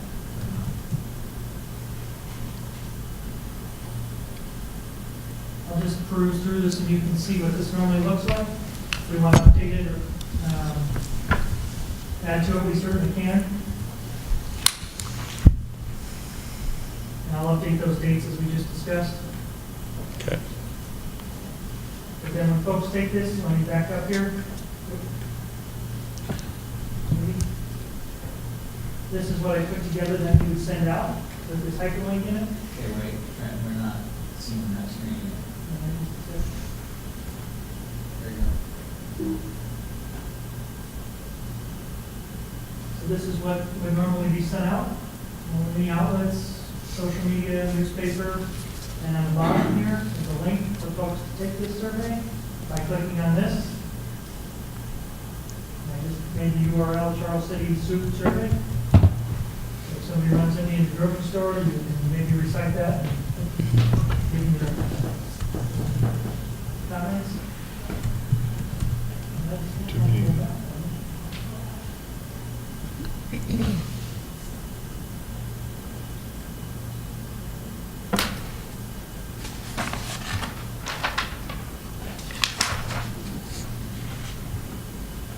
So again, this is the announcement that I will update when we get out.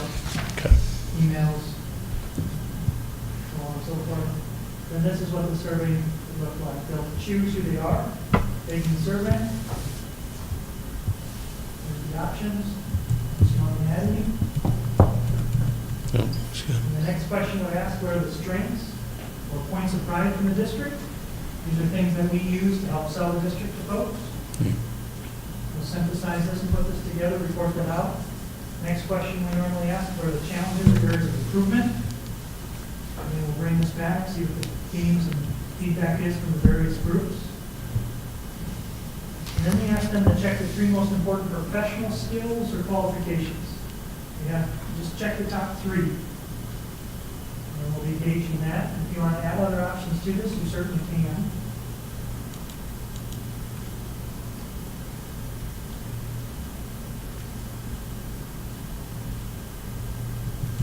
If you wonder where I get those from, we take the ISL standards, Iowa Standards for School Leaders, put them in layman's terms a little bit, so they're not supposed to be clunky, and then that's how I broken these out into personal and professional skills and qualifications.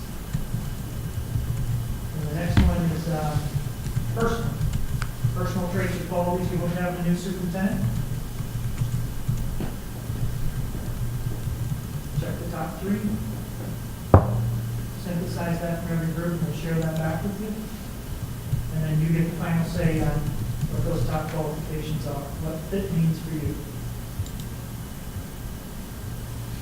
The last 2 questions, why do you believe these qualifications and traits are most? This is where we get some insight to why maybe those top things surface in both categories. And then last is a pretty telling question, what advice do you have for the new superintendent? And we download this once the survey's done, and once you hire that new person, we share that back with them, part of their entry plan. So they see the advice from the survey. Good. And you're thinking about 2-week time, and then we give them that. Now, I know we went over that quickly, and so if you noticed, I had this starting with tomorrow's Tuesday. I would send this out tonight or tomorrow for you to look at again before this actually goes live and gets shared. So you'll get a chance to see it. Even if they make it live, I can make some tweaks. So. Awesome. How many days before we review it that you make it live? It could be however many you want. I probably give you 2 days or so, but the sooner we can get it live, the sooner I can have the data for you. Okay, sounds good. Certainly before we start rating candidates and reviewing candidates for you.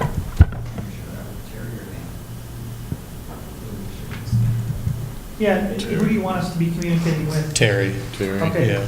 Then Terry, any correspondence out to the board with updates and candidates and this stuff, she'll send it to you and get the feedback so we don't worry about closed board meetings and that type of stuff. Good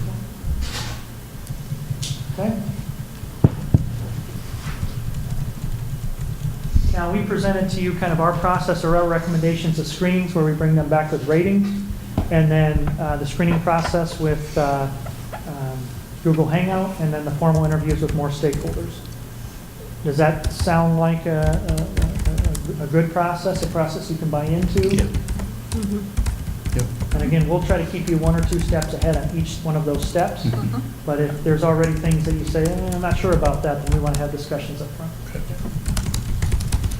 The next question we like is salary and benefits.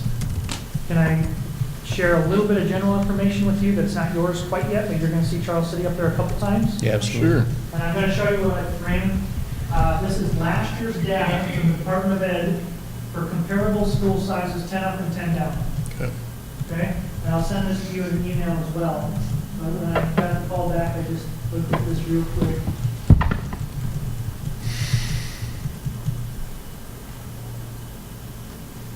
And so some comparables would be here.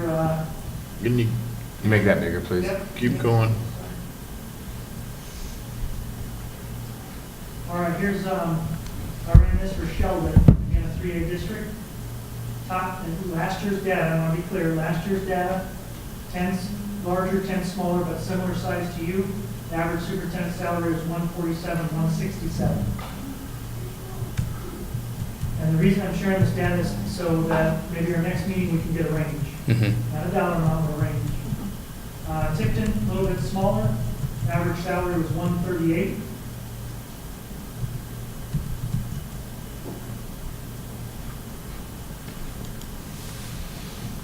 Carroll, last year's data, average salary 163.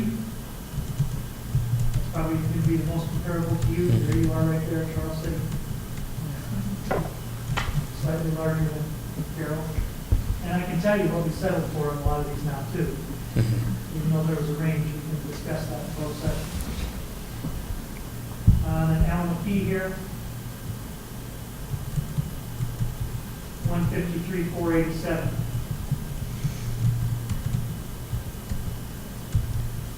And I'll run yours specifically too, share that with you. Does that kind of give you an idea? Yeah. I wasn't able to prep too much for that, but kind No. of gives you an idea where you might need to be. And when we talk with boards about thinking about that salary range, it's always, if you had somebody with no experience, which the truth of the matter is you're probably going to have somebody with some experience in this size district, but if you had somebody that was, say, an assistant superintendent with no true superintendent experience, that was your top choice, what would you be comfortable paying them? To a rock star that's got 10, 15 years of experience that wants to be in this district, what would you be comfortable paying the top for that top experience? That should be the range. Just wanted to say, though, that 5 years ago, the district did exceptionally well hiring a superintendent with no previous experience as superintendent. Thanks. And paid well. And paid well. 5 years ago. I just wanted to make sure you knew that. Yeah. That, Yeah, I appreciate that. And Carroll is really the only example up there that's going to be close. The other three are not in our, they're all 500 students less than us. And so the one Carroll example that you gave is probably the truest example of where they're going to need to be, at least tonight with what you've shown. Great. And I think that was 163. Yeah. Yeah, and I'll do yours again, last year's data, so you have that in front of you as well. I think the school size is the best comparison. I think it's the most fair comparison. But, you know, we have small districts that are shared superintendents that blow a lot of comparisons out of the water. So, And is, some of it is commensurate with experience then, as well, right? Because As far as superintendency? yeah, because these categories here, this is superintendent experience, and this is total district experience. Right. So then you can kind of average that. Yeah. That's why we're going to be looking for a range Yep. that we're comfortable with. Yep. Okay. And we don't publicize that publicly. You won't see that on our website or Teach Iowa. We don't do that for teachers. We're not going to do that for the superintendent either. But when we're recruiting and they're calling to see if it's a good fit, we want to be able to share that. And so what you can't do in the end is say, well, they didn't have any experience, we're going $5,000 under that, or you'll lose somebody. You can always go above it, but you might not get them in the pool if it's not good enough to catch their attention. Right. So it's just kind of a fine dance between what you're comfortable with. Have you found yet, or has anyone said to you, I've not applied for any jobs with Grunmeyer because you don't put the salary on there, and I don't know what the board is paying, so if it's not there, I may just not look at it. No, what we find is they call or email. Okay. I don't think we've ever lost anybody with that, but we get a lot of calls, and we want that. We want that dialogue above and beyond. Yeah. Even before an application is submitted, you'll get phone calls and or emails about jobs, inquiring. That's what you're telling us, right? Or we'll have people that are already on our list saying, we want to be in Northeast Iowa, I need to be making this or more. Yep. Call us, let us know when that happens. Yeah. I just talked to a superintendent today out from Iowa, in Connecticut, wanting to come back. This is what she needs. Okay. Don't know if it'll be this year or next, but we'll keep you in mind. Yeah. So. Awesome. And I'll get you more of that salary data that's yours tomorrow. But the other thing, I would just, not to belabor that, but if you can be looking at your benefits package and the superintendent contract, that's not as much stuff that's public right now, but I want to, there's things, language you want to revise, edit, take out of the superintendent contract. We want to do that so when we get a finalist and you want to make that offer, we don't have to. It's ready to go. Right. Yep. Right. We want to have those conversations, especially if it involves an attorney or something in the process, not at the end. Benefits as well. Sometimes we get here and they say, yeah, we've done a TSA, but we don't want to offer that this time. Well, that's fine. We're not going to offer it, but then let's have that conversation before we get to a finalist. Okay?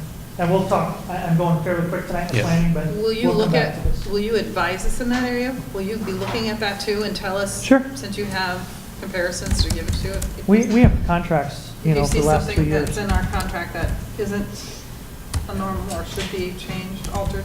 Sure. Terry, you mind sending that to us? An example, we'll do that. Good, thank you. Thank you. I mentioned just briefly in the presentation there that our practice is normally to send Terry, that would send out to you, application materials every Monday usually. Are you comfortable with receiving them weekly? Taking a look at them, and then we'll look at them again in closed session when we review them? Yeah. Make sure you're not in a spam account. Yeah. That'd be good. That'd be Terry, because they're going to come from Terry. Yeah, good reminder, Roger. That's why I bring him with.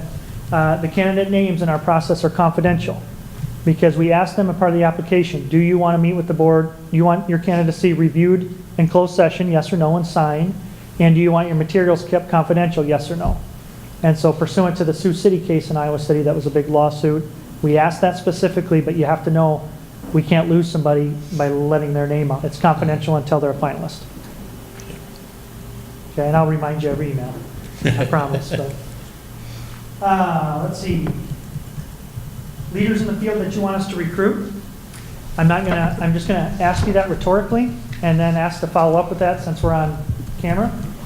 But if there's folks in the field that you've run across, Dan, that you'd recommend, Terry, that you've worked with, we will certainly do our part. But if there's somebody you want us to very intentionally, it's always a compliment to reach out on behalf of the district. Please email us, call us, let us know. Okay? Thanks, man. I mentioned before, we recruit on that list of website, Teach Iowa, K-12, Indeed, AASA, those, and we're going to hit it hard so we can stick to our timeline. Des Moines Register, other outlets that you want to consider. And I'm not putting you on the spot, but is there any that you know right now you want to add to the marketing list? Preferably no print media. Say, don't waste your money Nope. on Okay. a register ad when Teach Iowa or Trent's site. You get how many hits a week? We're getting about 1,200 a good week. That's where people are looking. Yep. Good. If they're looking. Yeah, people aren't stumbling across it in the No, register. and no disrespect to the print media in the room. You just want candidates in town. Yeah, Yeah, yeah. but, yeah, Okay. we don't need anything print anywhere. If they don't find us online, they're not our person anyway. Okay. If that changes though, bring it up. Yeah. And your HR portal? I'm assuming you put it on there anyway, but we want to get it out there in case they're looking here too. Yep. We've been tweeting tonight that you got the search and that, stay tuned. So we're already on that. Good. Anybody who's paying attention knows. Yeah. And as soon as we drive home, I'll get it on the website right away. Great. Probably before I get home, I'll have texts and calls, so we'll be in good shape. Speaking of that, if there are leaders in your district, internal candidates that are qualified and interested, we want to be proactive with those folks for lots of reasons. They get questioned about the timeline, so we want to make sure they're abreast of that. We also want to prep them a little bit as an internal candidate because it's different. And so if there are those people qualified, Dan, Terry? There are board none. members? None? Okay. None, but the admin team behind you will be Okay. advocating with folks that they know Okay. who are good candidates. You guys know people too? Let us know. We want to reach out. And let's see. I think we already got this question answered. We'll be working directly, probably most with Jason, Terry, Dan as things come up. That doesn't mean we're excluding people. We're just trying to follow the proper chains and have a contact person. So my last question on here is who are we working with directly to get these things out posted? I think we know the answer to that. That was the quick things that we need to get this rolling for you in the next couple days, which we will do. Anything else that you want to bring up or ask tonight? If you need access to any of our logos, we can get you that as well. That'd be great. We've got a variety. That'd be great. Do you have a preference? Because some, like an old school Charles City or a modern or whatever, do you have a preference? We usually just steal it from your website, to be honest with you. Yeah. This is what I put on this one is the one I used tonight. Is this? Yeah, that's fine. We've got that's fine. a CC version. We've got Charles City comments. I'll put you in contact with Justin. Okay. I like him already. He's taking care of me, so we'll get along this one. And we'll get his feedback on some of the survey stuff too to make sure it gets out. And if you have ideas to do it better or different, we'll be trying to do it best. So it's good. Yeah. No, that's excellent. I think you've got everything. So I'll follow up with salary. Well, you got this down for me. Salary and benefits information to you or for you to review. I'll send you the stakeholder survey to take a look at. If you have any feedback or you want to add something, let me know and we'll get it out there. And then we'll blast it and get that feedback out there. I'm going to share with Terry to send out to you some possible formal interview schedules way down the road, but just to start looking at. Again, remembering that when it says Team A, that's a mixed interview team. It doesn't mean one person in the group, it's a mixed team. And then, Jason, I put in your packet especially a formal interview team planning document. Yes. Yeah. And if you look at those questions, and just one of the questions, we don't know your folks in the district. And the community, sorry, I keep wanting to navigate to you and talk closer to you. You guys know that, and so we're not even going to pretend to know those people. That's something we're going to guide you, but you're going to have to decide. So in that document there, Jason, Yep. I would tell you to brainstorm or put together a Okay. Google form. Which community members do we want feedback from? Which teachers? Which support staff? Students? And the yellow there, if you look at a mixed interview team, the yellow is our recommendation of the ratio of people maybe that would represent each group. Okay. Which is why there's 2 tables there to plan with. Sure. Yeah, we'll start to work through that then. So. Just keeping you ahead of, we're Okay. 2-3 steps ahead, but Awesome. that would be helpful. Yep. And then when you talk about teachers that are involved, I encourage people to do content area teachers as well as special area teachers, art, music, PE, coaching staff, instructional coaches, support staff as well, because it's a big decision. You want a lot of input from a lot of stakeholders.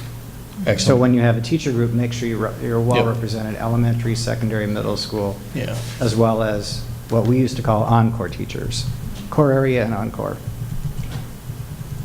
Excellent.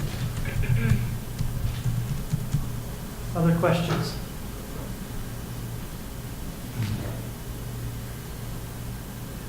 You said 4 things, and I got 3 now. Salary and benefits, stakeholder survey, formal interview teams.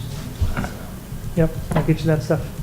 So I will send out to the board members some requests for brainstorming of some different community members and students, things like that. So.